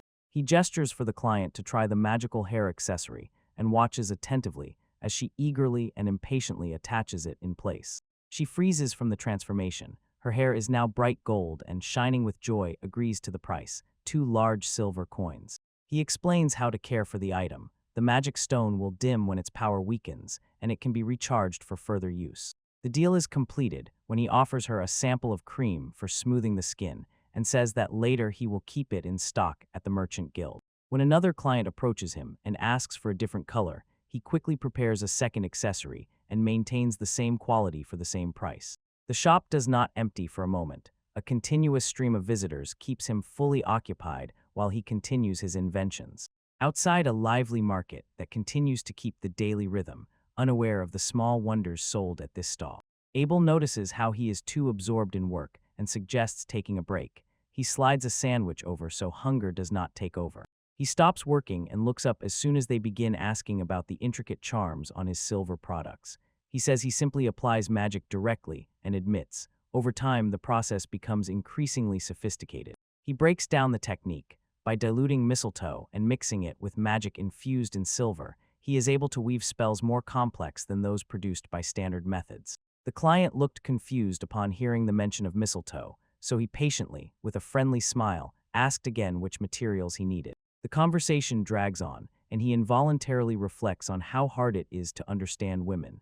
He lacks social sophistication, at least compared to the elegance of his client. She apologizes for her previous carelessness, and he indulgently offers her to try one of his enchanted brooches. Barely seeing the brooch, she is immediately captivated. Her eyes widen, and she insists on buying it right here, on the spot. He accepts the payment, politely apologizing for his previous awkwardness in communication, which he immediately dismisses with a satisfied smile.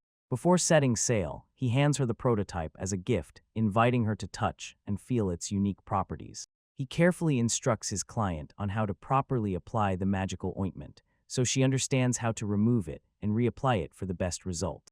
As soon as the deal is done, he invites her to return the next market day, and she playfully teases him, implying that he clearly loves milk too much. When the client leaves, he meets the arrivals Kirchai and a young boy who came to find out how his business is going. He tells them about his process and adds that he likes to immediately adjust the magical spell on the spot to the specific needs of the client. The boy does not take his eyes off the live magical performance with excitement, but honestly admits he has no idea what exact effects the magic imposed on him requires. He gently corrects the boy for his lack of knowledge and explains, for beginners, the most practical and recommended are protective charms. Next, he lays out the benefits of these amulets, showing how they can protect against common dangers, accidental poisoning, or mild intestinal infections that sneak in through food.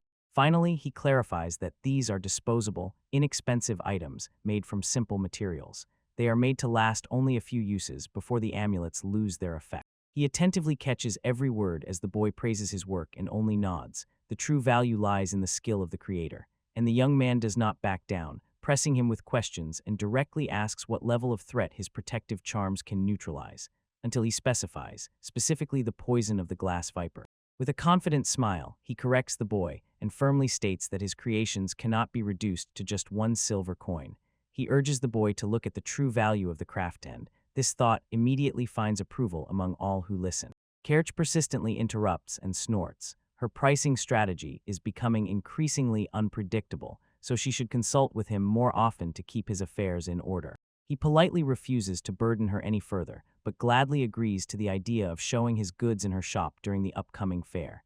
She supports him and says that his efforts will surely bring better profits. The boy confesses, while he strives to study, his true goal is to become a master tailor, not a merchant.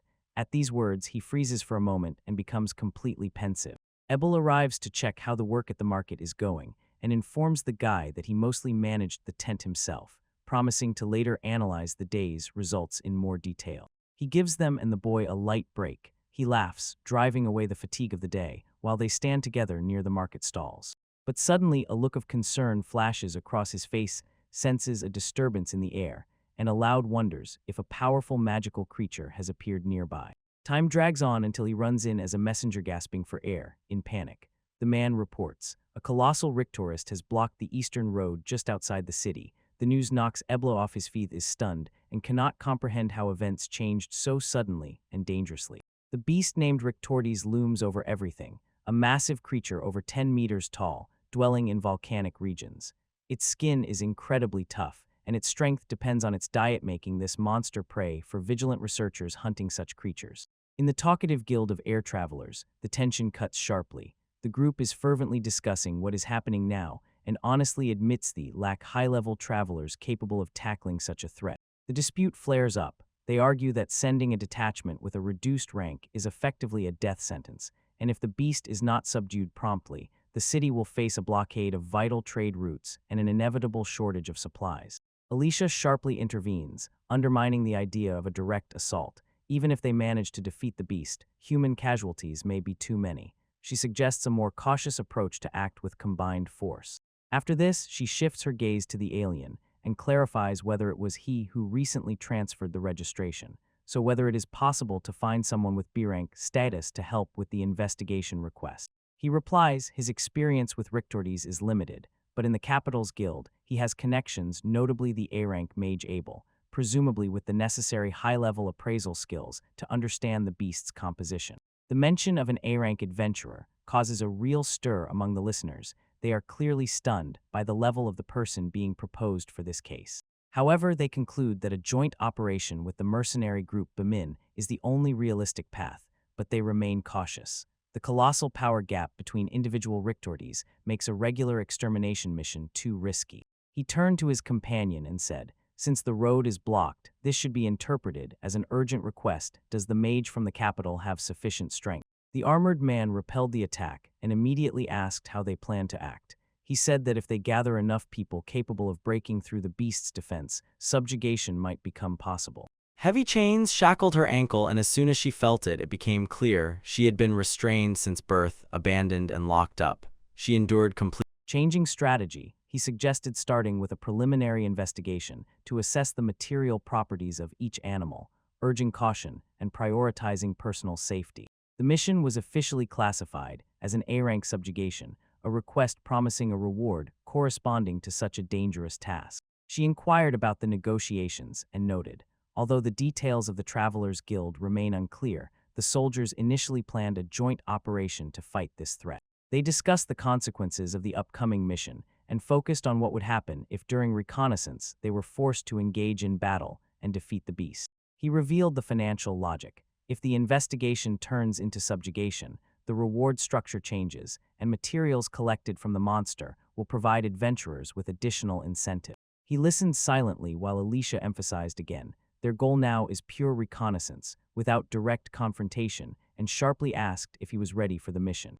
The young man was running through in his mind what this creature could be made of. If it consisted of a high-dimensional material like orichalcum or adamantite, ordinary magic might not work.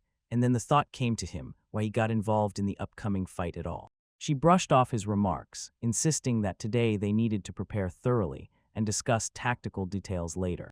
He focused on the physical features of the creature, noting differences in color and density, while Alicia confirmed the A-rank classification and the need for an accurate assessment. She ordered him to be on alert. First, the monster would most likely unleash a large-scale attack, and he would have to dodge. The plan was based on a simple idea: distract the creature from him, and then the capable one would have time to deliver the decisive blow while the beast was drawn aside. With a determined nod, he prepared to launch the operation. He activated physical enhancement, his gaze locked with the beast's, and he was ready to strike with the precision that could exploit its weakness. He rushes forward, his gaze fixed firmly on the giant serpent-like beast rising from beneath the earth, thus the attack begins. While the clash had not yet fully ignited, he quickly drinks a potion to enhance his physical abilities, understanding the blindness it grants is an inevitable price. Channeling magic through enchanted boots, he makes a precise maneuver and stops the creature's earthquake attack, neutralizing the shockwaves before they spread across the field. He immediately realizes it's much more serious. The beast's gravity control magic is stronger than he assumed, so this is a real S-rank threat, and now full concentration is required from him. When the 5-minute window of the potion is already fading away, he forces himself to see the plan through to the end and clear the way for his ally so that he can strike. He maintains silence and invisibility, not allowing the beast to latch onto Abel's presence while he himself prepares to break through its defense.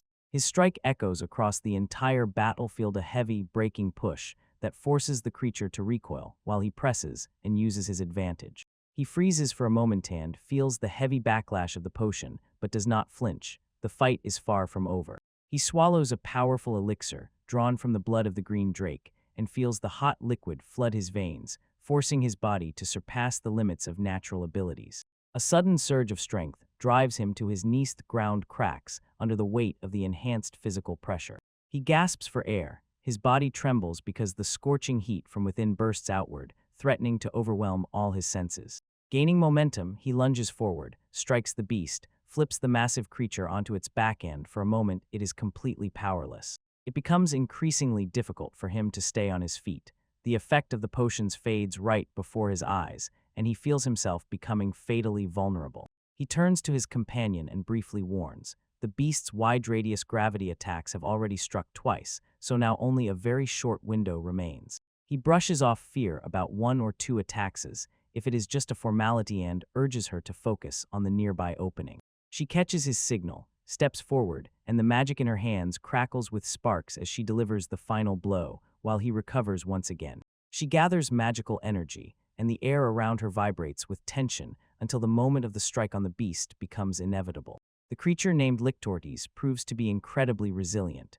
Both physical blows and magical attacks are absorbed by its own hide. It soaks up all the devastation. Realizing that even the most fearsome monster needs air, she dominates the space around her and effectively suffocates the creature. While the vacuum compresses the space, she cuts it off from the environment, dooming it to helplessness as it convulsively gasps for air. When the threat is finally neutralized, he sinks to the ground and reflects on the value of reliable allies nearby. The young traveler stands among the ruins, stunned. He had just studied the massive beast, and it suddenly disappears without a trace, simply into thin air. He explains to his companion that the creature has already been defeated, so now it's time to prepare food, casually adding that he has already hidden the carcass using his spatial smidge. She clarifies the beast is resistant to magic and not completely immune, so to defeat it, they will have to rely on physical strength. The conversation is cut short by a sharp question.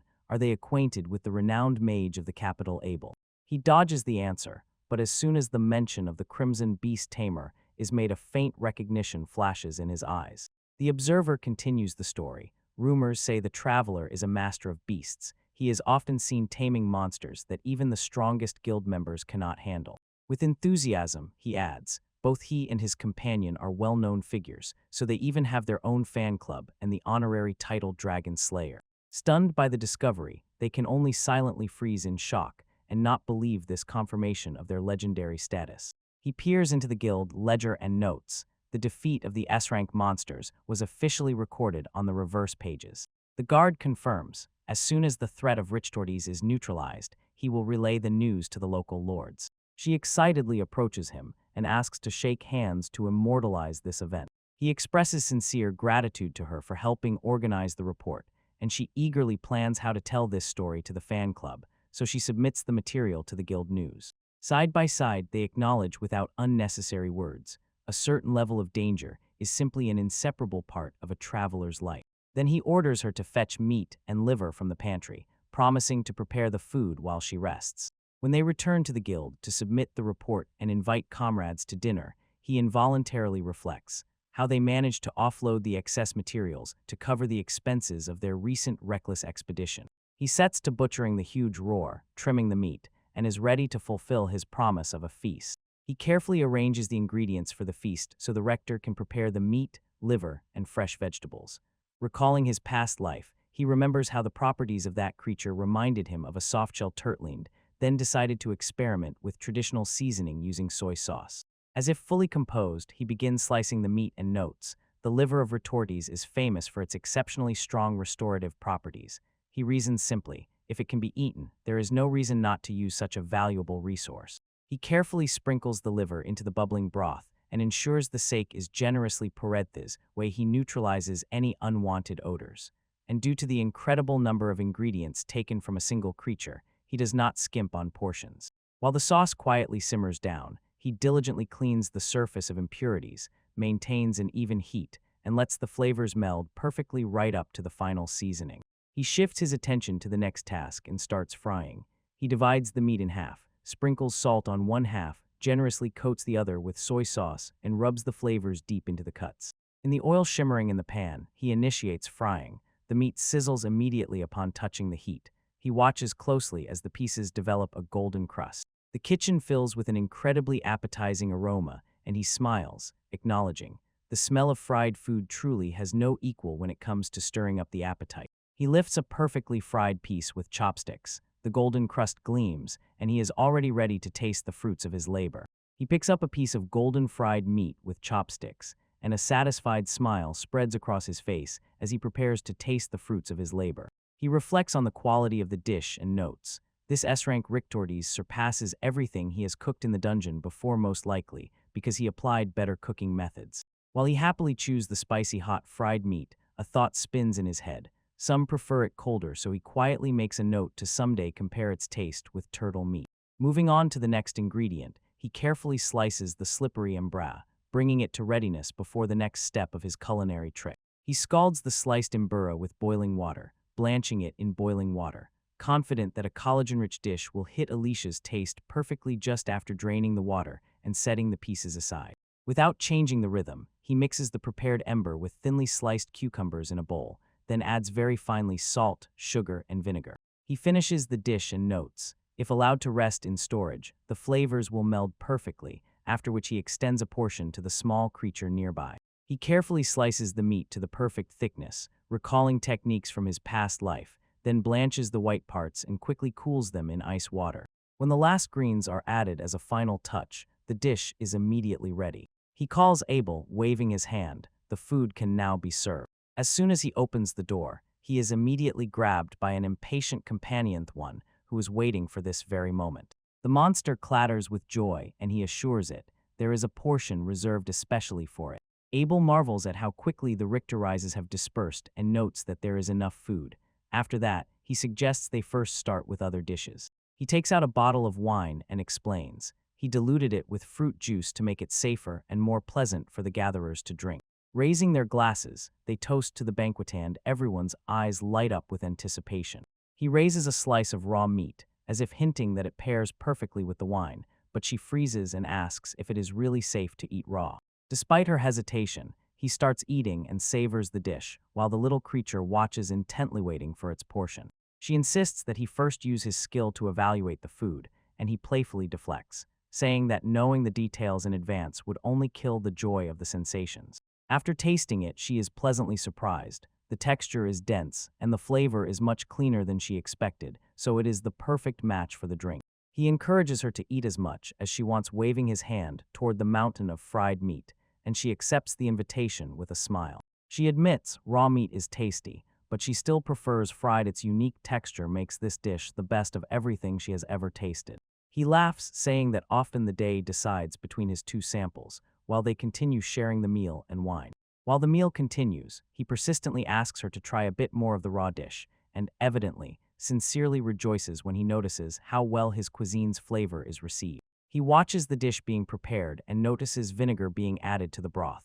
She explains, "This decision differs from the standard soup, but the meat and vegetables must be eaten, and the remaining liquid set aside for other dishes." After taking a sip, he is impressed by the depth of the seasoning, and cannot believe how such a simple dish can provide a luxurious taste. Coldly laughing, the armored woman mockingly commented on their meeting, and under her intimidating gaze the group froze again, tense and uncertain. Seeing how the creature delights in the food, he laughs, notes that it clearly approves the dish, and decides to join in with his own portion. For a moment they freeze in complete pleasure, savoring the warmth and those complex shades that densely fill the air. She describes the texture of the meat and praises its firmness, as if deep, rich notes spread to the most secret corners of the mouth. Seeing with what enthusiasm the beast fusses and pounces on everything around, she quietly and gently notes its good appetite, watching how it devours the treats without stopping. He smiles satisfied with the food and decides to try another portion, happy to continue their shared meal. He smiles when his companion shows her joy and notices how the texture of the ingredients makes the dish truly delicious. She playfully asks if he is going to finish all the soup, hinting that half should be saved for later.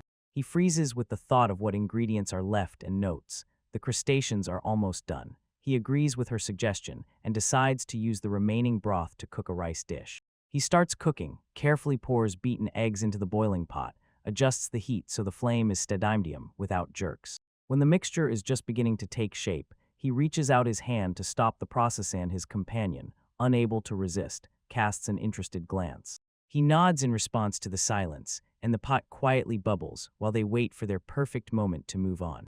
With a nod he confirms, the waiting is over. He lifts the lid and shows what's inside, hot, aromatic, and full of flavor. The dish is already ready, a thick, rich rice broth infused with the essence of their previous meal. She catches this aroma on her face, immediately brightens while preparing to serve, and he quietly reminds her, "Watch the heat." She tastes the first spoonful of rice porridge and notices how the grains have perfectly softened in the broth.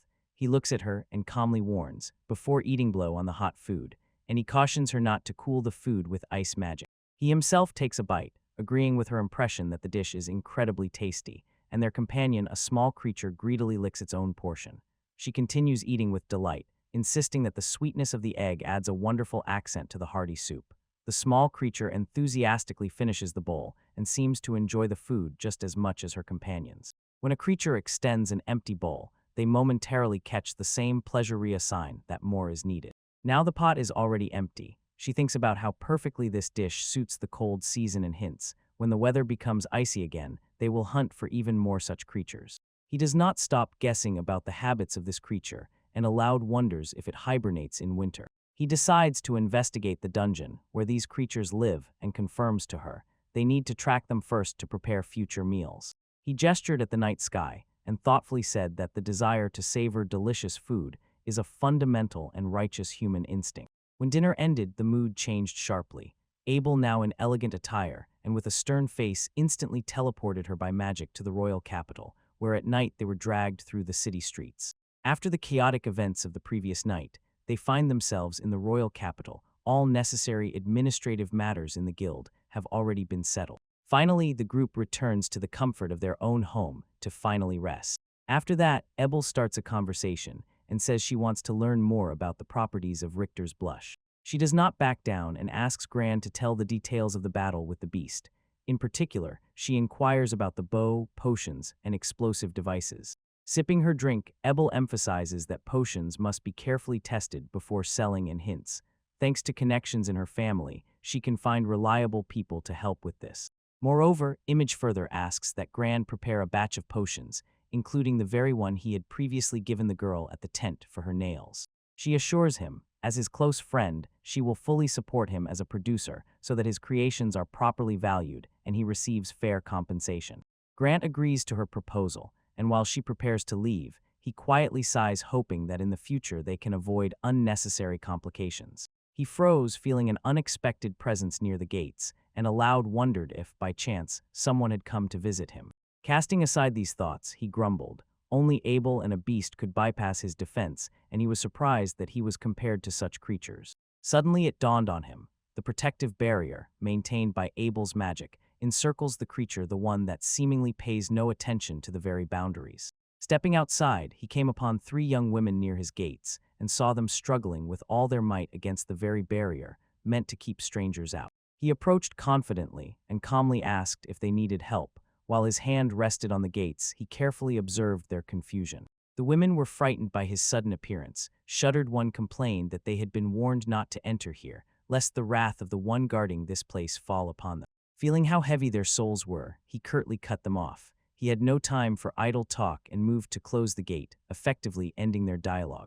As the gate slammed shut, the young women stretched out their hands in a desperate plea and begged him to wait. He stopped his action, peered intently through the gate, and with a confused face asked what the visitors could have wanted from him. The 3 young women exchanged quick glances, sensing that a magical trace of someone named Lotto still extended from inside the house and remained. They described the sought man tall, with light hair, and shuddered when he suddenly appeared right before them and demanded an explanation for why they were meddling in his affairs. He completely rejected their claims and declared that no one by that name lived there and that he had never seen such a person at all. Visitors remain uncertain. They whisper among themselves, saying it's hard to imagine someone like Lotto living among people, and perhaps they just accidentally crossed his trail. He watches them from the gate, sees that they found no one, and asks if they are satisfied enough to leave. While they hesitate, he becomes increasingly wary and questions himself. Did they really just get lost, or are they strangers who sneaked in to steal from a human home? He confidently tells them it's time to go, and with a polite but final wave of his hand says goodbye, watching as they leave, closing the gate behind them. He observes how the 3 visitors greedily crowd around the treats he offered. Their excitement rings out. They argue whether these sweets are safe until Lotto finally comes across them. Waving his hand crookedly, he tells them, let them decide for themselves whether to eat the treats or not, and reminds once again be careful on the way home. They thank him sincerely, promise to return very soon, and leave him alone to watch them go. His heart tightens with anxiety that won't let go. When he returns inside, he finds Abel, who is already waiting. Abel immediately starts interrogating him about who those three strangers are, teasing him for entertaining young girls. He explains these are clearly not human children, so perhaps force spirits or half-humans live nearby. Abel weighs every word, unknowingly checking in his thoughts whether he left something behind. Yet despite this, he honestly admits he himself cannot imagine what exactly could have been that behind. He thinks if they really plan to return, this might be the perfect moment to talk to them directly. The next day he orders her to go meet the guests and greet them, while he stays behind to guard the house. She listens as the group approaches by carriage, staring at the potholes on the road and making sure the boys are comfortable during the shaking. When asked about the local geography, she explains, the forest to the north, known as Demon's Forest, is full of wild creatures and entities. She clarifies further, there is no clear boundary, but the forest edge acts as a buffer between human lands and the wild, untamed wilderness. As the carriage rolls on, she notices, people used to settle almost at the very edge of the forest, but later almost everyone moved to the city, so now it is almost deserted here. She adds that those who go too deep into the forest often miraculously find themselves returned to the entrance, as if the forest itself repels their presence. As soon as she reached home, she was caught up by news. The guests have already arrived, and because of this, their plans have to be changed. Inside, the guests express admiration for the cookies and the food served to them, so it is clear how sincerely they enjoy the hospitality. She watches the introductions. The guests ask if they are family, and they are told in response that they are relatives. He observed how the eldest of the three visitors stepped forward, introduced herself as you, and after her one by one, Veru and Kuru, each insisting on being properly acknowledged. The young traveler cleared his throat and named himself Gran. He is a friend of Abel. As the guests leaned closer, a keen, slightly eerie interest burned in their eyes. Alicia entered the room and lightly introduced herself along with her sister Kirchai. She explained that they run a shop in the city of Payman, and a small creature quietly rustled somewhere behind them. But as soon as the house suddenly filled with people, he spoke up. Everyone should get settled while he prepares snacks, and immediately added that more tables and chairs are needed. For a moment he averted his gaze, apologized, then went to the kitchen, leaving the guest to settle in the living room. While he was working, Ebel moved closer and whispered about a mysterious trio, recalling that they bore the mark of the goddess, which made his face immediately twitch noticeably. He replayed their words in his mind, trying to guess if they guarded the forest, and felt their presence was like that of forest spirits he had met before. A sudden insight struck his head. He remembered ancient traces of magic left in the house by their guardians, and this finally confirmed his suspicions about their true nature. He again reviewed recent events in his thoughts, how the guardians who watched over the sisters rushed into human territory as if searching for a house somewhere. The young traveler suddenly caught himself thinking about his own story and wondered what had happened before he ended up here. He noted that, except for the present moment, he had spent all his time here only in the company of Abel and the usual creature Shimoas. Suddenly some voice interrupted his thoughts and offered the answers he was seeking about the sisters. She sat opposite him, calm on her face, and was preparing to reveal the truth about why they were here. Her gaze fixed on him, and with a deliberate movement, she began to shed her human form, revealing the true essence hidden beneath it. The creature became visible and spoke. She was a guardian of the forest, and her visit was prompted by genuine concern for their welfare. She also explained that they lived deep in the thicket, and the ability to blend with human society was necessary to monitor the forest borders. He listened attentively as the guardian explained. Her presence and the presence of her sisters was a necessary measure to watch the forest boundaries, a duty she fulfilled as a condition for allowing humans to enter. She continued and emphasized that she owed him a considerable debt, yet still asked, did something specific really happen that could explain it? The conversation involuntarily fell into the past, when she recalled that incident deep in the forest, how he broke the unicorn's horn, violating an ancient pact. Sighing, she vented her irritation over the intrusive, perverse creature that troubled the three sisters and caused them much harm. She pondered, yes, it would be possible to simply get rid of this nuisance. However, she still felt restraint, acting only through her own disgust, despite the creature's unwanted advances toward young women. The guardian suggested that, thanks to his intervention, they would be able to live in peace for some time, but she warned, If the creature's horn grows back, they will expect him to break it again. When the tension subsided, she waved her hand toward the dishes being prepared, inviting him to join the sisters for a small lunch preparation. He watched as the burden of the ancient agreement pressed more and more heavily, and strange new alliances became increasingly arranged, while the day went on. He stood by the table, a soft smile on his face, invited others to sit and taste the food, yet it was still felt he was being lured into a domestic trap. Grant entered the room and announced that dinner was ready, but saw Abel had risen in his chair and sank down weakly, as if exhausted from a long lecture. He calls people, and the crowd rushes inside with excitement. Faces light up as soon as they imagine the feast. They marvel at the scale of the dishes and ask if this is really the kitchen of a big city. He confirms with a nod. Alicia stares at the food and notes, the ingredients used in the city are famous for their beauty properties. Visitors are noisy. They want candy and, in particular, ask for cake after having eaten cookies yesterday, but he makes them sit and wait. He reassures the people. The dessert is already ready, but insists first finish the main dish. Holding the bottle, he says that inside is a magical apple mixture from the city. He pours the mixture in, the whole group freezes, gaping, as the ingredients turbulently swirl and intertwine into one. Everyone watches as the mixture is prepared. Honey is poured in a stream into the glass, sweetening the base made from Lichter's blood sausage. She explains that it works almost like a mild potion.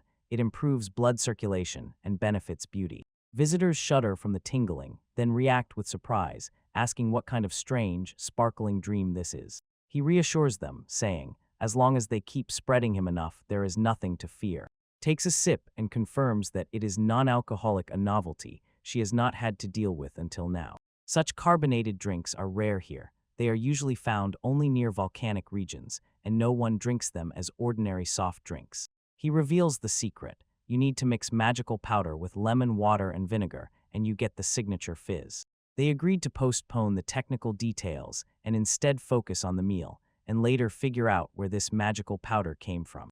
They savor the banquet, admiring the exquisite notes of roasted chicken served with mayonnaise, tomato sauce, and fresh lemon slices. With delight, they try the white sauce, noting how perfectly it complements the crispy chicken.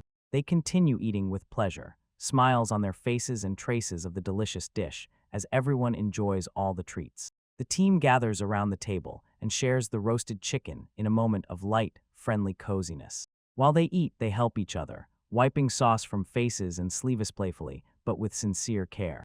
She appraises the culinary skill and praises his unique preparation of licked or meat in sweet vinegar.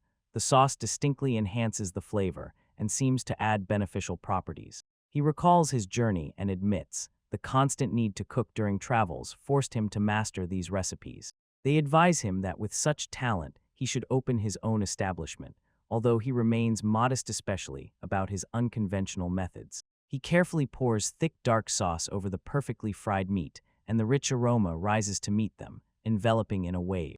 Tasting every bite, he says, the ingredients are truly naturally wonderful, but with good sake this dish would be even better.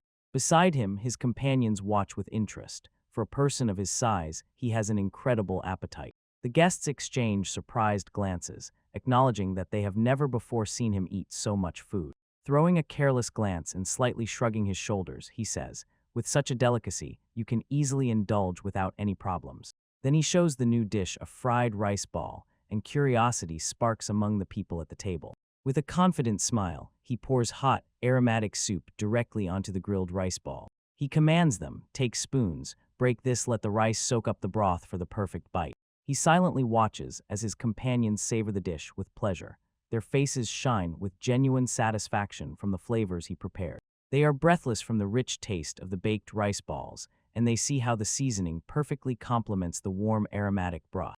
After the main course, he announces, dessert is next, and heads to the storage area to get ingredients from the cooling unit he keeps operational. Then he begins the delicate work of serving, carefully placing the chilled pudding he prepared earlier and decorating it with a bright assortment of fresh fruits. He adds exactly one serving of homemade milk cream ice cream and notes that it is slightly icy before placing it next to the pudding. He finishes the presentation, generously pouring the dish on top with rich cranberry sauce and crowning everything with a single perfect cherry. Showing the final creation, he displays the flawlessly served pudding, decorated with ice cream and fruits ready for his guests to enjoy. They are impressed by the exquisite sweetness, The scent of vanilla knocks them off their feet, and they cannot understand how he managed to find such a treat somewhere in his travels. He explains that the process is painstaking, but with the freezer it becomes possible, and adds, "The vanilla pods are a gift that was given to him earlier." In response, he does. His companions express gratitude, though he insists they should not worry about how much effort he put into preparing the food. The value and rarity of the ingredients speak for themselves. Vanilla pods are so expensive and almost inaccessible that they are rarely seen in ordinary markets. Instead, they are often traded by weight and for the amount named. Staring intently at the dessert, they cannot shake the realization. Before them lies a luxurious treat made from ingredients unattainable to common folk. He gently urges them to eat before the ice cream melts, and asks them to momentarily set aside thoughts about the monetary cost of the ingredients and simply inhale the aroma and enjoy the taste. Visitors gaze spellbound at the dessert on the plate, eyes wide open as they admire the exquisite presentation. One of them carefully pushes the pudding aside, tries a piece and freezes in surprise, feeling its unique, slightly unstable texture and the magical aroma filling the air. When everyone begins to eat, the room immediately bursts with expressions of genuine joy. Faces shine as they savor the sweets of the tree. They share true, instant gratitude, acknowledging the work invested in preparing such a wonderful treat for them. He says the ingredients were gathered from nature and gladly shares the bounty with them, gently warning, no one touches another's portion. They taste the cold, sweet pastry, and the expressions on their faces soften as the flavor spreads across their tongues. Confounded by the quality, they marvel how unexpectedly skillfully he prepares such an exquisite dessert. She studies the texture, how everything melts without the slightest effort, and sighs with regret. She should have brought a magical cooling box from the capital to preserve such delicacies. He admits once his main focus was traveling, but still, he truly tried to make frozen treats to their delight. She nods toward the warehouse, stating that she wants to stock up on these frozen products, and asks if there is anything else they might need. He encourages her and adds, if that means more frozen desserts, he will gladly provide the necessary magic stones for the task. He assures the group, if the ingredients can be found in the forest, he will gather them himself. In response, the girls eagerly offer help in turn, noisily demanding to participate in the preparation. He smiles and assures he will keep a supply ready so they can come and eat whenever they want. While the conversation continues, others listen attentively, calculating exactly how they will arrange everything in their room. The boy asks if they can help get the materials, hinting that it would be easy to go to the nearest town and pick up everything needed. He agrees, emphasizing such help would be invaluable, and suggests bringing eyes to the store to avoid causing any trouble. Meanwhile, the mage confirms, if they have pudding, she will definitely come to enjoy it as well. The treats disappear in a moment, leaving only an empty plate behind. Grant thanks for the food, says he is already fully satisfied, and the young boy and Alicia listen to his words with gratitude. He notices how quickly they all settled into their new life, and openly acknowledges the support they constantly receive from Kerchai and Alicia. The boy accepts the gift, an apple pie, neatly wrapped so it won't spoil, and thanks them sincerely for their kindness. Grand is about to set off and urges the others. While he arranges the carriage for transporting guests, he asks everyone to be careful. He promises the three girls treats ones that are only theirs and insists, let them wait until tomorrow to finally taste them. During dinner, the girls talk about the strange recent absence of Lat, and notice that her strange scent still lingers in the food-scented air, as if the food follows her. She is silent. A thoughtful expression freezes on her face as she considers the observations made by her companions.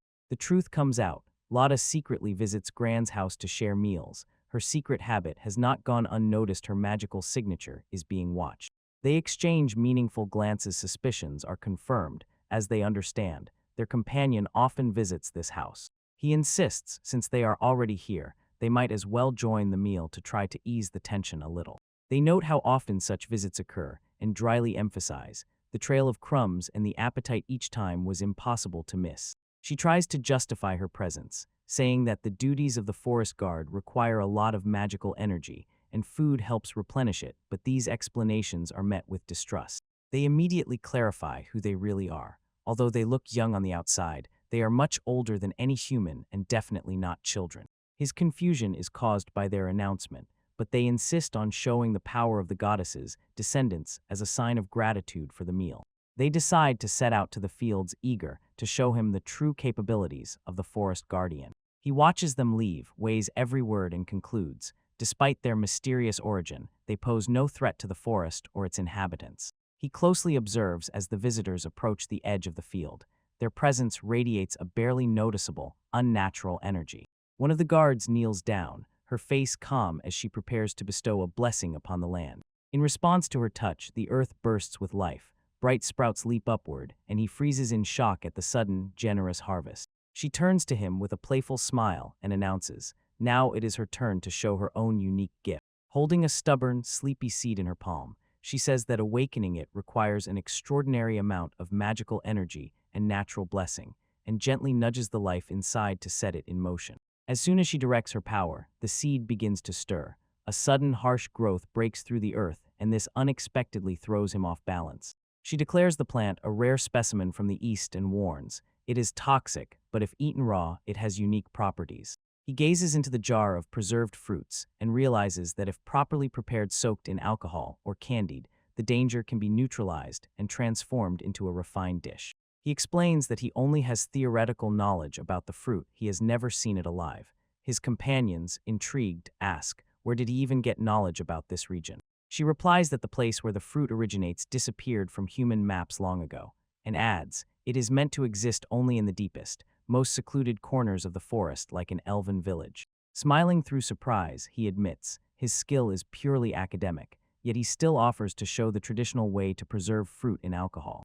They gather under the sprawling branches of the tree and watch closely as the process begins. With a sharp rhythmic sound, the fruits suddenly appear and rapidly ripen right on the branches. One of the observers freezes at the beauty of the flowers, but he is immediately reminded, flowering and fruiting are just the natural order of the forest. A playful argument breaks out in the company, whether to pick the fruits while they are still unripe or wait for full ripeness so the infusion turns out best. One of the friends teases. Apparently, the reason is simple, they want to drink. He carefully weighs the nuances of the flavor profile and concludes, slightly tart, not yet ripe fruits give a refreshing sensation, while ripe ones offer rich sweetness and a denser texture.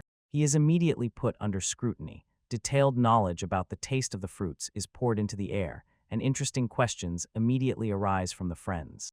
They impatiently await the liqueur he is preparing, and one of the girls excitedly insists that now it is her turn to show her own abilities. She confesses it is really hard for her to grow plants, but she has already succeeded with trees, so now it is time to show what she has created. A sharp flash of dazzling light, and she calls her creature.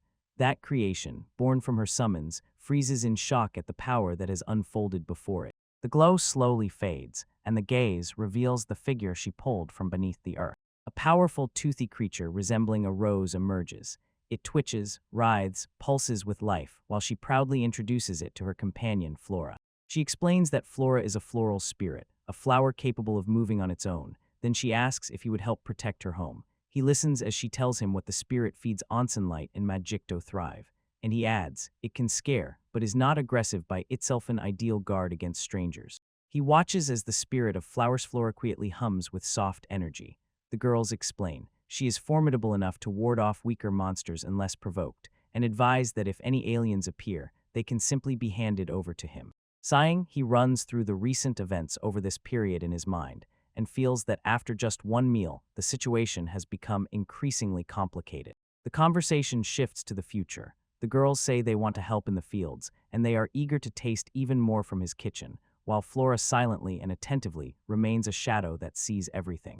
When the group is about to disperse, he waves goodbye to them and thinks that having dinner under the stars is sometimes not so bad. Returning to the house, he thinks that a larger table is needed to accommodate everyone, and decides to talk about it with Abel on the way back. He is suddenly and sharply pulled out of shock by the appearance of a creature, but he quickly concludes, it poses no danger right now. The next day clear, warm weather, and even the predatory plant Vronia seems to smile in the morning light. He notices Abel set off for the royal capital, so he himself was left with his own plans for the day. Persistently, he decides, before going anywhere, he will first prepare a homemade gift. He takes the ingredients flour, salt, yeast derived from pumice fed with apples, and fresh vegetables, and is already ready to start crafting his special pizza. With hands trained to automaticity, he kneads the mixture until it becomes a smooth, solid lump. Then he presses and folds the dough, and all his concentration is on bringing the consistency to perfection. While the dough rests, he starts on the sauce, skillfully minces garlic and onion, then slices fresh tomatoes. He sautés the aromatic base, adds the tomatoes, and lets the sauce simmer quietly until it reaches the desired thickness and the dish is almost ready. He carefully rolls out the dough, layers the rich tomato sauce, and generously adds salami, making sure every detail is flawless. Nodding with confident satisfaction, he sprinkles the last layer of cheese on top and feels. His creation has turned out splendidly. He carefully slides the prepared pizza into the preheated oven. The heat immediately hits his face. In the stone hearth, the flames dance, and he waits eagerly until the dish is ready. The smell of melting cheese and toasted crust fills the air, as if the masterpiece has finally been completed. He takes a hot slice, his eyes widen the moment he takes the first bite, and he is overwhelmed by a wave of everything: sharp, rich, spicy flavors. Despite the heat burning his tongue, he cannot stop. It flows with hot melted cheese and sauce, an irresistible sensation. He savors the charred edges and the balanced ingredients, then concludes, this homemade dish is nothing less than perfection. He clapped his hands, pleased with the quality of his creation, though somewhere deep inside, he secretly wished to keep it all to himself. Now that his appetite has subsided, he began to think about what culinary trial to undertake next, maybe something with seafood. He quickly reached his destination and stepped into the quiet, shaded forest thickets to continue his journey. He stopped to gather himself and activate the physical enhancement skill, when suddenly his attention was caught by a strange, unfamiliar presence in the air. He cautiously made his way through the dense thickets, peering into the darkness to spot and identify the source of the noise. He crouched by the puddle and activated the explorer skill to scan the surroundings for any signs of life. Ahead, he sensed a whole bunch of small presences and realized they were unlike the molebees he had encountered before, maybe even larger in scale. He immediately understood this was a nest of mole beasts, so with a sense of urgency, he moved forward. He delved deeper into the cave and noticed the passage sharply narrowing. Broken branches clearly hinted something bigger than a mole beast had passed here, and he had not expected such a thought. Glancing at the map, he realized the path was deliberately left wide enough for larger creatures to pass, so he involuntarily wondered if the tunnels were carved to facilitate their movement. Suddenly, a sharp, electric tingling flashed through his arm and he flinched from surprise as his body involuntarily reacted to an invisible trigger. He gasped sharply, his heart pounding wildly as he realized he had managed to slip out of the trap. The anticipation further ramped up. His adrenaline at the moment had just slipped right under his nose. Steadying his breath, he intently took in the path ahead and realized, in this dangerous passage, he would have to rely on his own instincts and physical training. He hammered into himself a simple rule: as long as he avoids direct contact and keeps his composure, these dangers can be bypassed. With calculated precision, he made his way through the treacherous terrain, barely dodging the viscous, flowing substance that threatened to grab him. He freezes for a moment, wipes the sweat from his forehead, and examines the substance, and with relief mixed with confusion, finally understands. It's just water. As soon as the boy heard about this place, he suddenly froze. The same terrible slime that lived there. When adrenaline surged like a wave, he involuntarily paused in thought. Is he really needed here? Suddenly, a heavy longing for home, for its warmth, pressed on his chest. Suddenly, he is pierced by realization. The snake is very close, just a few steps away. He tiptoes, peering into the darkness, and finally spots it. Although he could not determine the exact nature of the creature, he knew one thing: the safety of the pugs must come first and requires immediate intervention. Caring for their welfare, he dashed forward, caught the snake, and yanked it away from its intended target. The beast instantly fought back. Its huge jaws opened and lunged at him with deadly intent. But he did not move an inch, and with a grim smile noted, this creature had incredible endurance. Approaching the snake, he anxiously realized its fangs were coated with deadly toxin, so he had to parry the strikes with desperate precision. He drove the blade deep into the snake and ended its life as it helplessly collapsed in the dim tunnel.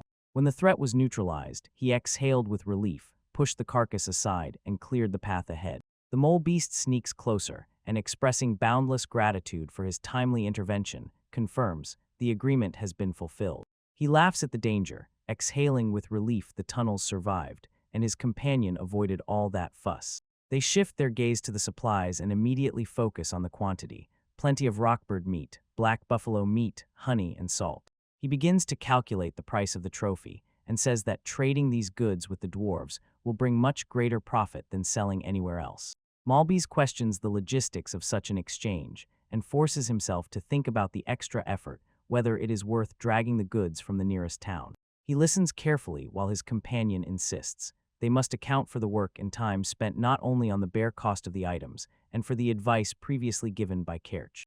Malbys explains, for items that are hard to obtain, he wants to raise the price a bit to cover the labor, and adds that it is still much cheaper than buying from the dwarves. Malbeast bursts with genuine joy as he raises cookies, apple pie, and pizza, exclaiming that he has heard tales of such treats from the surface world. After the first successful trade operation, he reflects on what he has seen and hopes that future meetings with these creatures will pass without dangerous monsters. Grant enters the shop, greets everyone, and holds a fresh batch of potions. The mood is as if the workday is just about to begin. The shop staff warmly welcome him, showing how glad they are of his arrival, so Grant immediately asks, has something specific happened? He is presented with a gift from the shop itself as a token of gratitude for recent help, and along with it, they hand over a mysterious device. But later it turns out, it is an automated lighting system created especially for the terrors, and Grant, to his surprise, is simultaneously overwhelmed with delight. She explains that the device uses light stones to simulate sunlight, so the slugs will have stable care even when there is no natural lighting. The properties of the slime change depending on how much it is exposed to sunlight, so this controlled space is necessary for the creatures to stay healthy. Slimes actually perform photosynthesis, breathe, and react to light just like plants. In other words, they behave like plant monsters. Their activity cycles adjust to the presence of light, even though the biological mechanisms remain a mystery. He thoughtfully considers the limits of this phenomenon, recalling how slimes previously needed sunlight and depended on the whims of weather and the darkness of night. To solve the problem, he turns on a special lighting device powered by magical stones with light properties, and the slimes receive stable lighting regardless of the time. But these stones are rare and precious. They are sought after much more persistently than other magical artifacts because of their unique properties. All because of the need for a larger magical stone to reproduce the full intensity of natural sunlight. Thus, the cost of the equipment remains quite high. While he inspects the device, a young boy approaches him. He offers a thing as a gift, and he hesitates at first before accepting such generosity. The boy insists. He says it is a token of gratitude from the shop for his help with selling their potions, and firmly refuses any payment. He is overwhelmed by a wave of gratitude. The person is too kind to him. He insists that he has already received too much, but the boy brushes off his worries with a smile. The boy and the woman stand nearby, and every moment between them seems to emphasize again, this is only a small payment for the support he gave. He feels truly touched by their honesty. He listens while the woman and the boy explain. The gift is a token of gratitude. They want him to accept the item taken from the store run by their relatives and insistently demand that he do so without any hesitation. He smiles warmly, accepting their kindness, and nods agreeing to take the thing. In this gesture, it is clear, he acknowledges their generosity. The conversation changes as soon as he recalls how he previously told his wife about his interest in slime sand. It is because of this that she makes this thoughtful gesture. Then they discuss how the mage also suggested this very tool, emphasizing that the recommendation was given based on his needs. He silently focuses on the thought.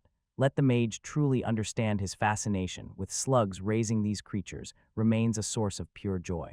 Looking back on past life, he compares what he sees now with the imaginary creatures he once knew and notices that the local slugs have their own, sometimes problematic strange traits. Step by step, moving through the city, he comes to the conclusion. Those creatures that were once just a figment of imagination have now become part of his daily existence. He carefully monitors the mucus and notices how it absorbs the properties of what it consumes, resulting in unpredictable and fascinating differences in form and behavior each time. He observes the biological process itself. Materials absorbed by mucus either integrate into its essence or are expelled as waste, and the creature itself can divide to create new, independent entities without memories of its predecessor. As long as this creature holds the magic stone in its very core, it senses the main thing. The jelly slime itself is much more valuable and is becoming increasingly in demand. She understands simply, as long as the core remains intact, the jelly will eventually recover, so it can be kept as a stable source. Jelly is used both in raw form and after drying ground into a fine powder. It is used in food, alchemy, blacksmithing, and even in tailoring. And considering that they eat almost everything, he sees how they are used for waste disposal, a practice that has become commonplace even in ordinary homes. These domestic slimes are often collected by professionals to be processed into agricultural powder, a vital source of fertilizer.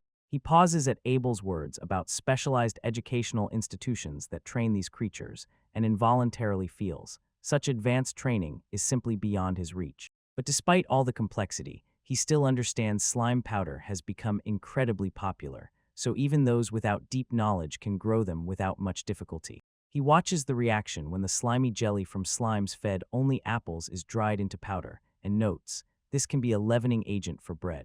Next, this substance is dissolved in water, recalling the method once used to create Jews for the merchant, Rick Turdies. He takes up experiments once again, applying decomposition skills to a slime with a lightning attribute and successfully extracting crystals with a white base, just as memories from a previous life suggest. To perfect the materials, he carefully lays the slime jelly out in the sun and waits for it to dry and turn into fine powder.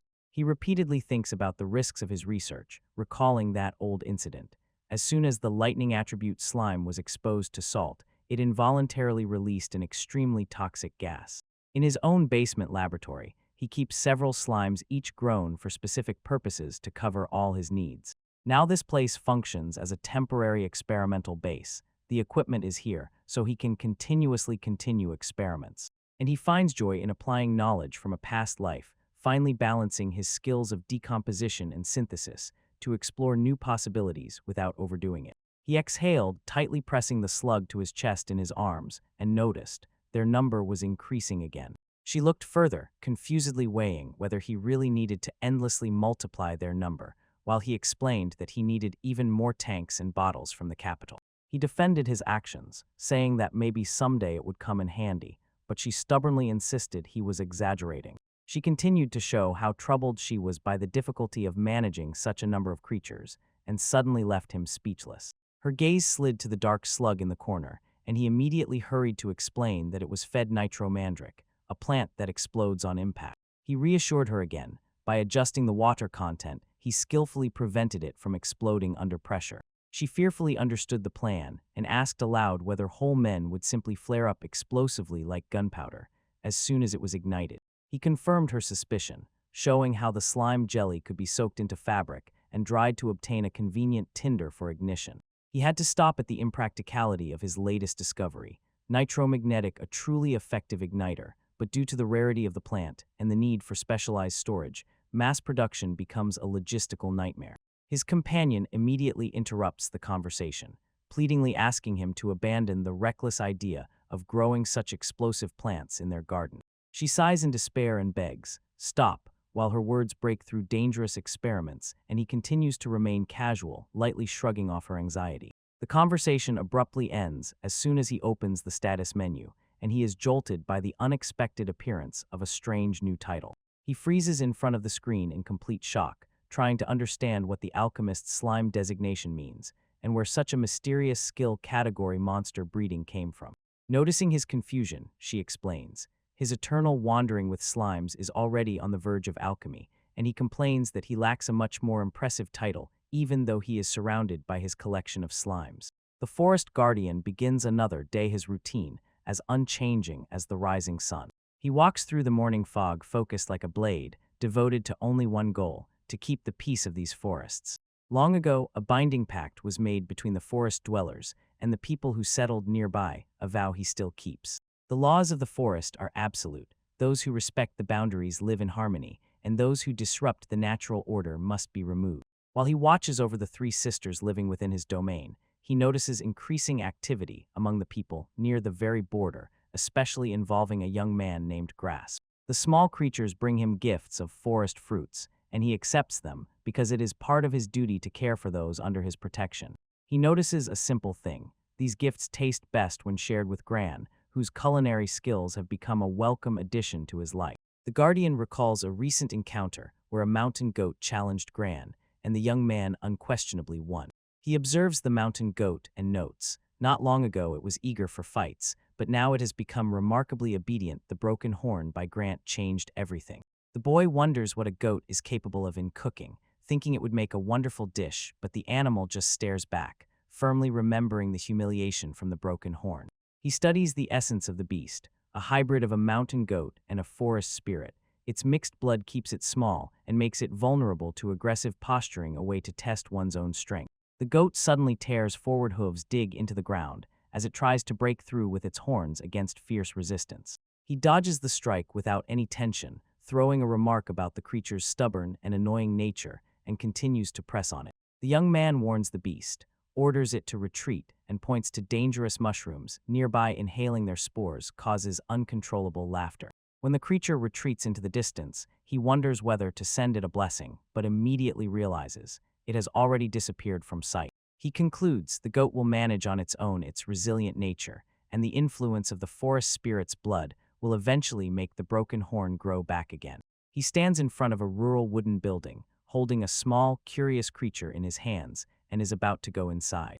As soon as he steps over the threshold, he is met with an urgent reprimand. He is hurried to get rid of the unstable, gas-emitting plants he brought before they cause trouble. He responds with a cheerful smile, shows his findings, and looks satisfied, as he has successfully found exactly what he was looking for. He checks the properties of Polarcho liquor and concludes, in its raw, sharp state it is hard to swallow, but it serves as a powerful base for further purification.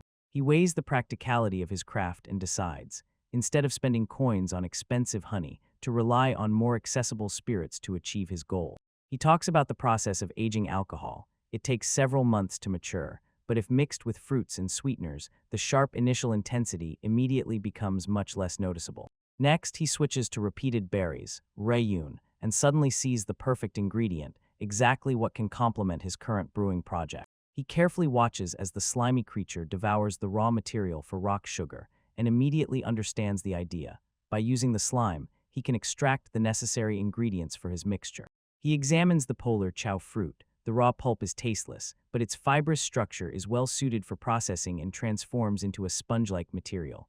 Plants from that distant time, which he once grew in his former life, involuntarily come to mind. Nodding with satisfaction, he finishes preparing the mixture and confidently concludes, this batch is ready to move on to the next stage of purification. His thoughts take off. It's time to look for a replacement for pickled plums, the basic component without which he cannot imagine his current project. Somewhere deep inside stirs a devilish thought. What would Abel look like if she tasted that sour mixture he is about to brew? He enters the endless wilderness decisively. Stubbornly, he will find the red shiso plant, the key ingredient for the bright red shade he needs. Scanning the leaves, he finds a plant very similar to shiso from his past, and immediately notes, this is actually the medicinal herb karmixine. He carefully collects samples, looking more closely. The green variety occurs more often, but it is the red one that has the special properties he is looking for. He reflects on why he needs these herbs, noting their power in cleansing and rapid body recovery, so they become invaluable components of his alchemical potions. He examines the cotton plants, notices their aggressive growth, and wonders if cultivating them in his own garden would make harvesting easier. Suddenly, he is paralyzed by the sudden lush density of the leaves. He realizes that uncontrolled growth can easily overrun the entire area. Thoughts soar to culinary dreams. He imagines how leaves and flower buds would turn out extraordinarily tasty in tempura. He begins to gather plants and decides to bring home both red and green ones to experiment with their flavors in the kitchen. While sorting his finds, he notices Carmack's cyan grass and with relief admits that he was indeed lucky to find it, even though the season has long passed. He shudders and stops, beating his own thoughts, as if, having forgotten everything, he immersed himself too deeply in work and overlooked a careful survey of the surroundings. Suddenly silence cracks. He sees a small, mysterious creature that swiftly slips through the underbrush nearby. He watches intently. His gaze fixates on the interesting horned features of the creature as soon as it emerges from the shadow. He freezes in shocked incomprehension, staring at the small horned creature, trying to remember if they had ever crossed paths before, while its antics tease his hesitant doubts. Frightened by the creature's sudden fall, he rushed forward to check if it was all right. He insists the creature's wounds need to be treated, because if ignored, they could develop into an infection or worse, despite the creature's stubborn refusal to be treated. The beast jerks back, seeing his medical supplies, and demands an explanation of what he intends to do. He calmly replies that it is just medicine. He offers the small creature a sweet treat to calm it, and watches as it cautiously tastes the offering, eyes wide open with curiosity. As soon as he begins applying the medicine, the creature whimpers in pain, and he stubbornly orders it to endure the injection for the sake of healing. He continues working with steady hands, assuring the creature that the worst is already behind, and moves on to treating the injuries on its hand.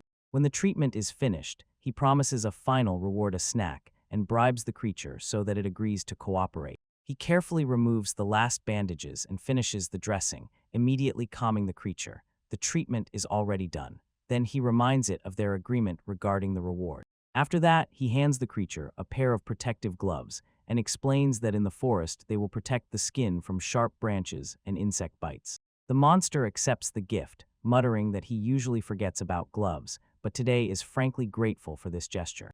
Approaching the unexpected gift, the creature freezes and looks up at him, aloud wondering if it will ever grow as tall as his companion. He smiles and explains, although he is not entirely sure how exactly this species of creatures grows, humans experience a sudden growth spurt during the transition to adulthood. He continues and advises, for the creature to grow big, it needs to eat well, train, and get enough sleep, and he adds that the result will be influenced by genes from its parents. The creature seems to have fully decided to heed the advice, although it trembles a little every time he treats it like a child, insisting that it will grow impressive despite everything. With the last fervent promise, the creature swears by a made-up memory to his kindness, pledging, the reward he promised is truly deserved. The little creature dashed away with a cheerful farewell, leaving him only to watch self-satisfied, with the smile of a connoisseur. He thought, with such boundless energy, their paths will definitely cross again soon. Stretching his hands, he decided to gather a few more pillows before heading home, pleased that another task was done. Gran sits among the variety of gathered fruits and sighs there is too much work ahead. He mutters to himself. The prospect of redoing anything seems incredibly boring to him. He has already started preserving rehewn fruit in various ways, filling jars with syrup and preparing batches of pickles so that nothing goes to waste. The ingredients were gathered from the forest only yesterday. He had expected that simply soaking the fruit would be enough and the job would be done. But the reality of the work catches up with him. He has to carefully wash, dry, and prepare each part separately, and over time this process becomes increasingly exhausting. While he is still struggling, 3 girls appear beside him. They say they have already finished their tasks and are ready to help, much to his relief. He gratefully accepts the help, thanks them, and promises to prepare a delicious lunch as a reward for the hard work. The girls gather nearby and curiously sniff and examine the menu, while he reassures them. The dish will be ready in a moment. He brings fresh fish and explains that he will cook it in oil. This sparks their curiosity anew, and the girls immediately start asking about the dish. He starts with the base, pours fragrant vegetable oil into a deep pan exactly like the olive oil from his past life. With practiced confidence, he adds rosemary to the oil so it can absorb the flavor, then thinly and carefully slices the fish into bite-sized pieces and immerses them. The pan is placed over low heat, so the fish gently simmers until the flesh becomes perfectly opaque white. When everything is ready, he adds a pinch of salt to the mixture and pours the cooled oil into a jar. The preservation process is complete. He notes that keeping fish in oil is incredibly convenient. An ingredient for future dishes is always literally at hand. While the aroma fills the room, he mixes canned fish with mayonnaise and generously spreads this mixture on bread, and the guests, not taking their eyes off, wait impatiently. The ready tuna sandwiches are served, and the appearance of the dish instantly elicits genuine delight from the 3 young women. Their eyes widen. With applause of gratitude that does not fade, they finally start eating the food he carefully prepared for them. They devour the sandwiches with reckless enthusiasm. Each bite of this tasty dish adds sparkle to their faces. During short breaks, they converse how exquisitely everything is done, and jokingly admit that they will never be able to return to life without such culinary delights. He joins in, takes his own sandwich, and smiles, noticing how they truly enjoy the result of his work. The young man describes the perfect harmony of tuna, mayonnaise, and salad, and already in a moment the guests eagerly reach for the plates, impatiently asking for seconds. When the dish comes to an end, they lean back full and satisfied, and he clears the table, dryly saying, his portion has already been eaten. The loyal servant rushed into battle and unleashed devastating attacks, wiping out invading monsters on the spot to prove his impeccable loyalty to it. Having filled their stomachs, they sincerely and wholeheartedly thank him for the meal and promise to return soon. He thanks them for the help to quickly manage the household chores, and then shifts the conversation to the next task, preparing Rian wine and dried Rian. He contemplates the craft of the wine of reunion. The fruit is simple, but in this world sugar is expensive. It becomes a luxury compared to his past life. With cautious precision, he pours a generous portion of polarcho liqueur onto the Rian fruit, adds a pinch of honey, and the mixture immediately deepens. He explains exactly which patients are needed and emphasizes, the jar is kept in a cool, dark place and shaken periodically during the first 2 weeks so that the honey dissolves, although the impatience to taste the final result is strong. Aging is a test of time. After just 3 months it can be felt, but he knows if you wait 6 months or even a whole year, the flavors will noticeably deepen, and then it will become universal, dessert, jam, or seasoning. He reflects on the rock sugar given by Slamey and feels gratitude. Exactly as much was prepared as needed, although he did not expect such a generous portion. He begins the second batch, layering rehewn fruit and rock sugar alternately, and chooses natural ripening, not relying on his own storage skills. The jars are sealed, and he shakes them with a rhythmic clink even before he manages to catch in his mind the comparison of the honey and sugar versions. When the wine preparation is finished, he switches to the next task and dries the rehewn fruit. He continues working, carefully layering rehewn fruit, adding salt to the jar, and closely monitoring that fine edge so the preservation process does not fail. When he adjusts the salt ratio, he notices, even if tempted to reduce it, maintaining a specific amount is critically important for longevity and to prevent spoilage. When the jar is filled, he places a heavy lid and waits on top, explaining that compression is necessary for the week-long hardening process. Then he switches to kamikachen leaves, carefully washing them to remove all bitterness before using them in preparation. Gently removing all the tough bitterness from the leaves, he thus ensures the dried fruits will have a much more refined, pleasant color. Observing the course of affairs, he smiles, satisfied that the fruit is developing exactly as intended. The weight of the lid managed to press down the fruits, and on top gathered a brown resinous, semi-transparent liquid again, infused with vinegar. He carefully separates a part of the fruit for drying, then uses a ladle to adjust the liquid level, and adds prepared leaves to complete the pickling process. He pours Rian vinegar over the fruits, ensuring everything is fully submerged before sealing the ceramic jar. He notes that the mixture must steep for half a month and marvels at how his preservation skills make the process incredibly efficient. When the main preservation is already complete, he turns his attention to the remaining fruits and decides to mix them with honey. He expects the natural sweetness of the honey to perfectly highlight the acidity of Riyadh. He goes outside and surveys the area, looking for the perfect spot for the final stage of his work. Having found a suitable location, he places the item for redrying and lets it dry, noticing their bright red hue. He counts, 3 more days of sun drying and the process will be complete, so he will be ready for the arrival of Abel and others. Grant tries one piece of the preserved fruit, and his face instantly contorts. As soon as the sharp, pungent acidity hits the taste, everything else fades into the background. He does not even find it funny to think about the health consequences for his diet. Yes, probably less salt is needed, but he cannot resist the temptation of tasty pickled plums.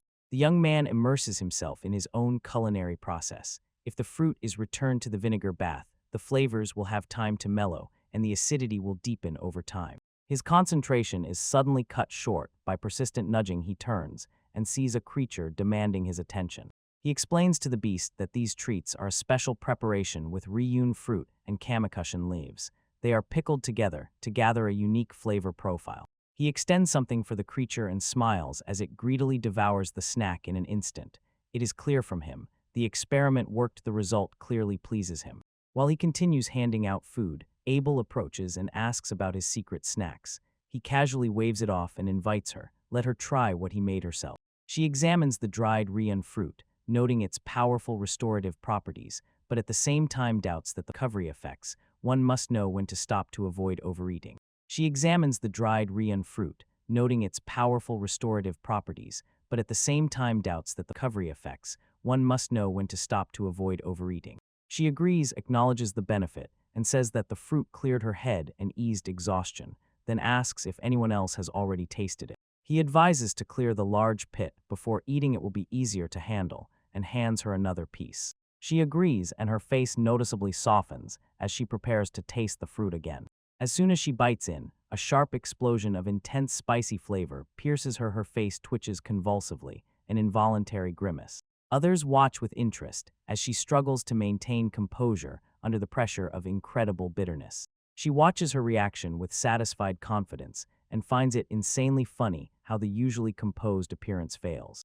His eyes sparkle with mischief, it is clear how much he enjoys the fuss he himself caused. The mage thoughtfully reviewed the scene. Despite her long life, she had never seen such a unique way to eat a fruit, as if it wiped away the day's fatigue in one motion. She sincerely thanks for the gift, acknowledging, "This rare item is the perfect token of gratitude for all the help she received." The consequences of the incident were explained simply. The spores that released the mushrooms triggered uncontrollable laughter, and the trio was eventually left in place until they were rescued by young visitors. They sit next to each other in a quiet room. The tension of the previous trial subsides, and a shared moment of rest arrives. He offers her another piece of dried fruit, and she pulls back, doubting. Could he really want to cross her boundaries even further and throw such an intense flavor at her?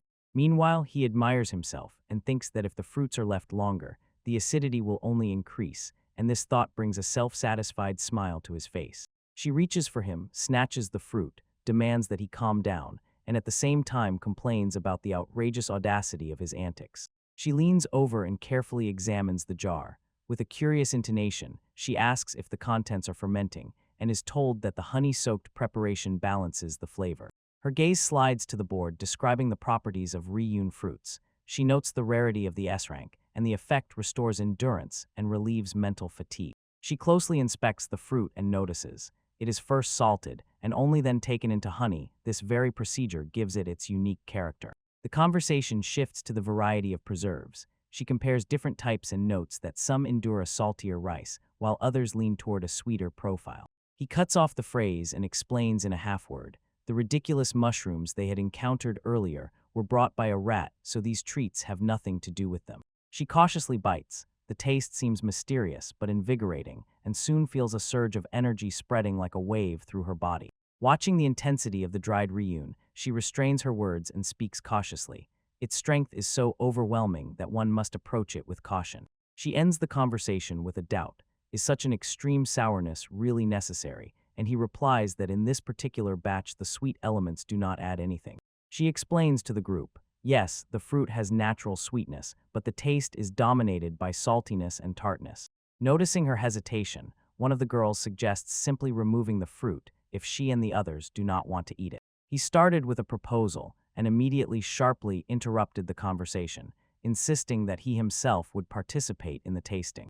Without hesitation, he throws a small berry into his mouth. He finds this taste habitually addictive. The previous one was too sharp, but here the acidity is softer and breathes more evenly. She instantly flashes with irritation and demands an explanation why he did not suggest this sweeter option, right away forcing him to look away and apologize awkwardly. He dispels the tension with a light smile and announces he will start preparing dinner using the rehewn fruit. When he leaves, he reassures them there is no need to worry about the consequences for the fruits. He asks them to trust him and his judgment. He approaches the table with a tray of food and solemnly announces that dinner is finally ready to be served. Everything on the table is arranged down to the smallest detail, a hearty dish meat rolls and a full set of side dishes, prepared with the same unique ingredients they talked about earlier. They gather around the table, staring at the unusual appearance of tonkatsu, and agree to eat while it is still fresh and hot. All together, they begin to thank and dig into the dishes, starting to eat. An unmistakable anticipation lights up their faces. She takes a bite, savors the flavor, and says that its preparation never ceases to impress. While she continues to chew, she notices a distinct pleasant sourness and feels how the dish suddenly gains an unexpected depth. He explains the secret. The meat is wrapped in dried, overripe fruit, and it is this that adds a sharp, refreshing accent that cuts through the richness of the pork. Curiosity is off the charts. They ask about the red seasoning on the rice, and he replies, it is a mixture of crushed, dried carm action and riyad.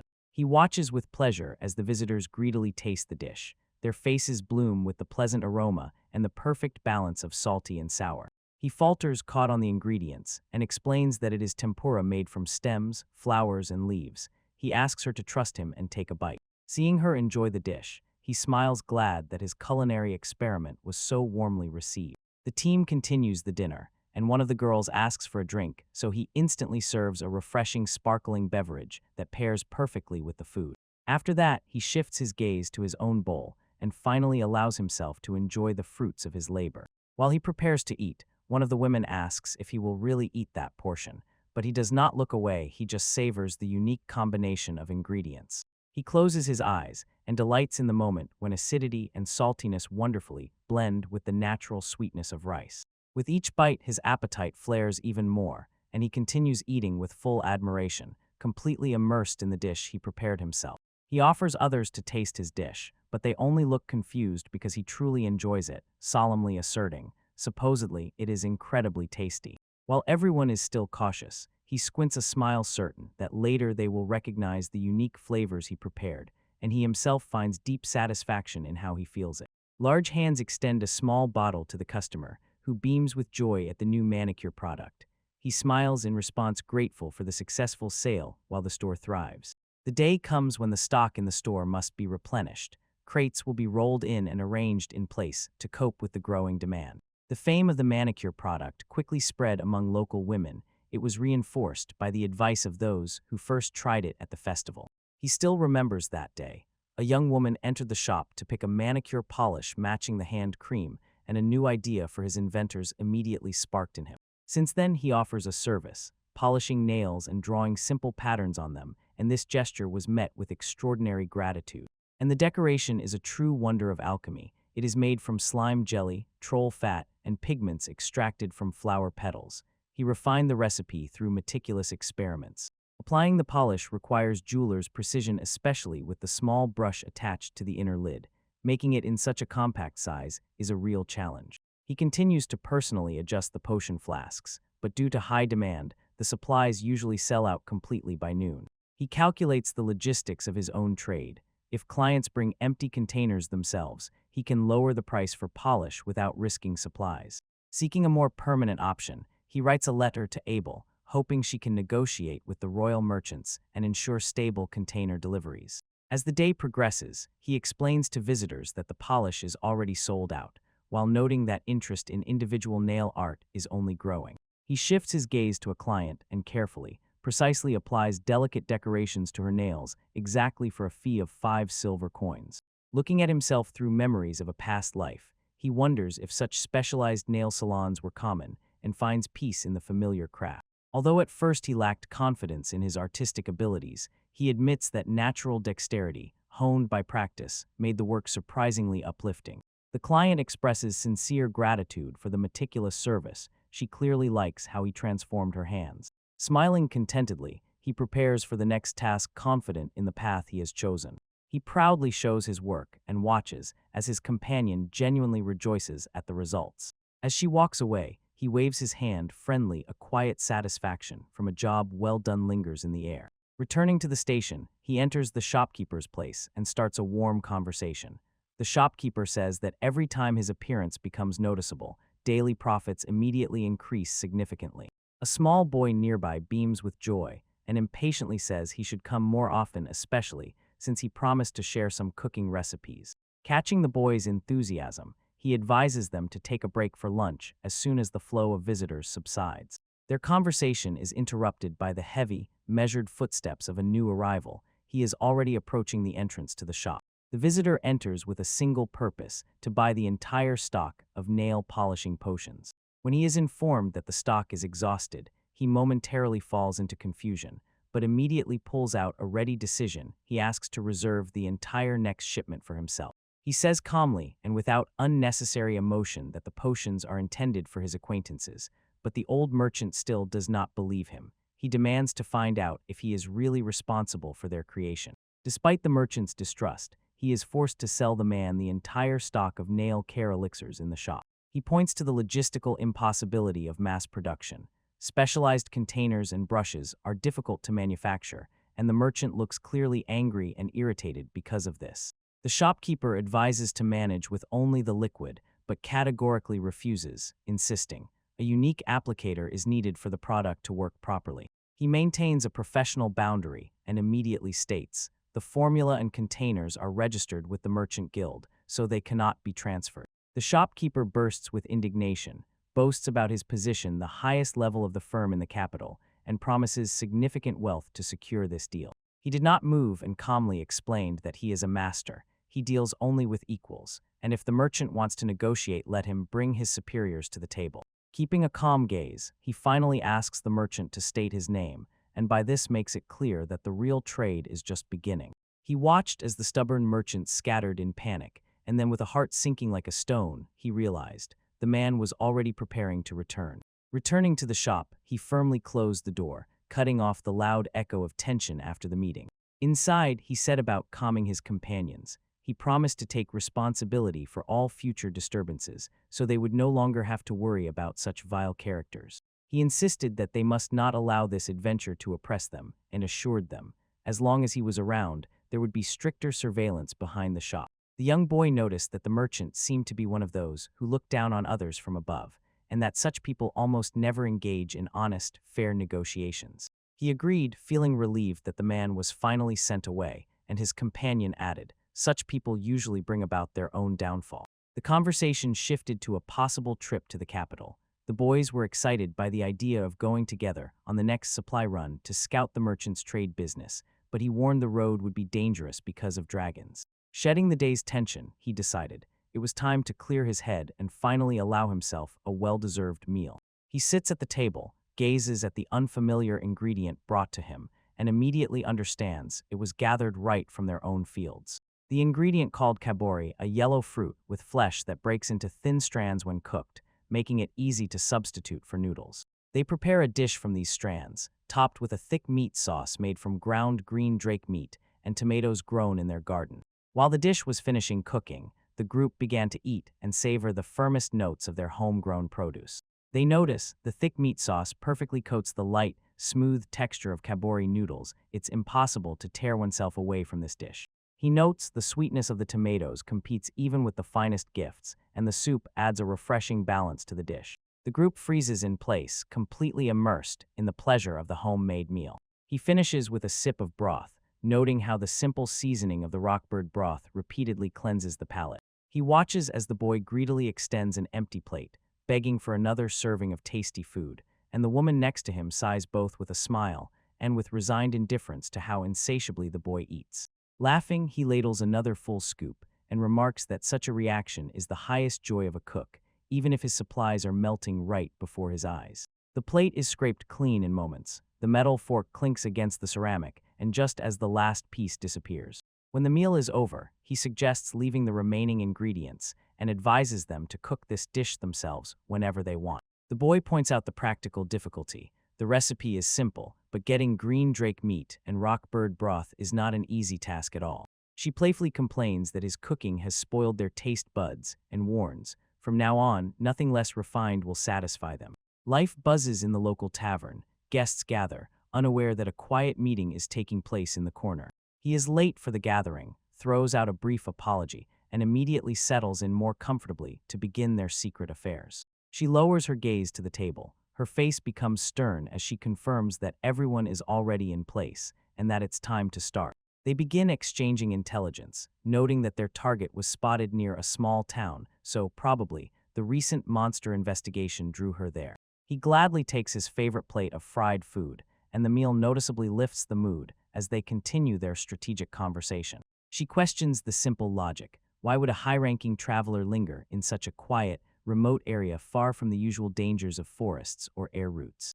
Next, she reflects and wonders if this has any connection to the fact that access to the local territory is restricted, and it contains an unknown forest with recent attacks. They conclude their target is most likely investigating frequent monster appearances in this area, and this hints at a deeper mystery hidden behind the pledge. She recalls seeing the target and his associate together late at night in the royal capital. Her companion shudders from obvious shock, nearly dropping the vessel as the hint finally reaches her. The group bursts into happy whispers, jokingly suggesting that the official came to kill them. She, without losing her tone, continues the report, says the couple was seen heading toward the flower district, and adds a supposition after a fight. It's quite natural for a man to seek such company. The hint exhausts her, and she immediately apologizes, insisting that she is simply providing a professional service. She clarifies their mission is only to observe from afar and not cause any trouble, and asks everyone to report any new appearances to the Royal Guild. The conversation shifted as soon as she said that Kuroma, the one called Kuroma, had not been seen near the target recently. She added, recently she managed to come across the target in the dungeon rest area. There he was seen eating homemade bento. He suggested, as soon as the guild starts working, the target will likely be moved to an inn within the capital instead of leaving him in the dungeon. They were stunned by the consequences, and they felt that the very thought of homemade bento brought into the dungeon was truly deeply moving. They decided to immediately document these conclusions, emphasizing the absurdity of the situation. The conversation continues. They will guess that the target might pretend to return all the way to the family home. A report arrives. Those who infiltrated the target's family home found no signs that he stays there, although he visits from time to time. He summarizes, if the target is often seen near PMOD, it means he uses teleportation magic and travels all the way to the capital. They are struck by the realization. The target probably does not live alone, and from this thought, it feels like all the air leaves them. In a small town far from the capital, the target lives quietly with his companion, an ordinary domestic routine that fills the observers with emotions. They weighed the consequences of their mission and noted, the target's location was not easily accessible for casual observation. One of them suggested that she continue investigating the guild's activities, honestly admitting their joint presence might attract unwanted attention. Eventually, they reached an agreement. They agreed to act cautiously so that the investigation would remain unnoticed and would not cause any public unrest. When the planning stage was completed, they drank to the success of their future actions, thereby signaling that the formal briefing was already behind them.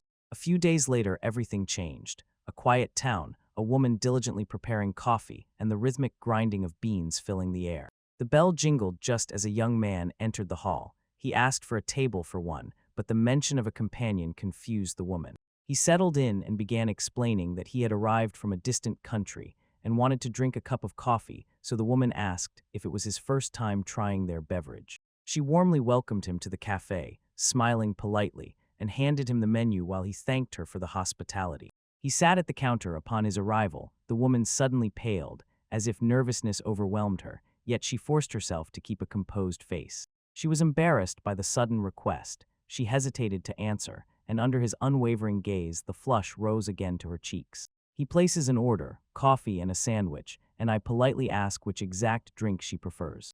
The young man aloud reflects on his taste. Yes, he endures bitterness, but would still prefer a milder and more aromatic profile. She nodded in response to the request and promised to prepare the drink as he liked it. In a moment she returns, pours hot coffee into his cup precisely, confidently, and without unnecessary movements, while he watches the dark liquid swirl. He takes a sip and breaks into a sincere smile, thanking for the precise taste. In response, she only smiles modestly and relieved. She gently informed, refills are served free up to 3 times, so he can relax and enjoy his dish. He sat quietly, savoring the realization that the coffee he was drinking was truly prepared by the owner herself, a moment that seemed almost unreal. Having asked for a refill, he watched as she skillfully took the order, promising to return soon with a new portion of fresh drink. In a moment she returned with a hot cup, and he sincerely thanked her for the attentive service. While he pondered over the espresso, she began explaining the subtleties of her brewing, that although she often works with a siphon, she prepares the milk with special care so that it complements the coffee's profile. She spoke about the aesthetic appeal of the siphon with passion. Yes, it requires extra care, but the soft taste it gives is definitely worth it. He listened attentively as she compared the distinct features of drip coffee and espresso. Her enthusiasm for the craft increasingly emerged, and from her deep knowledge, he found it a bit hard to breathe.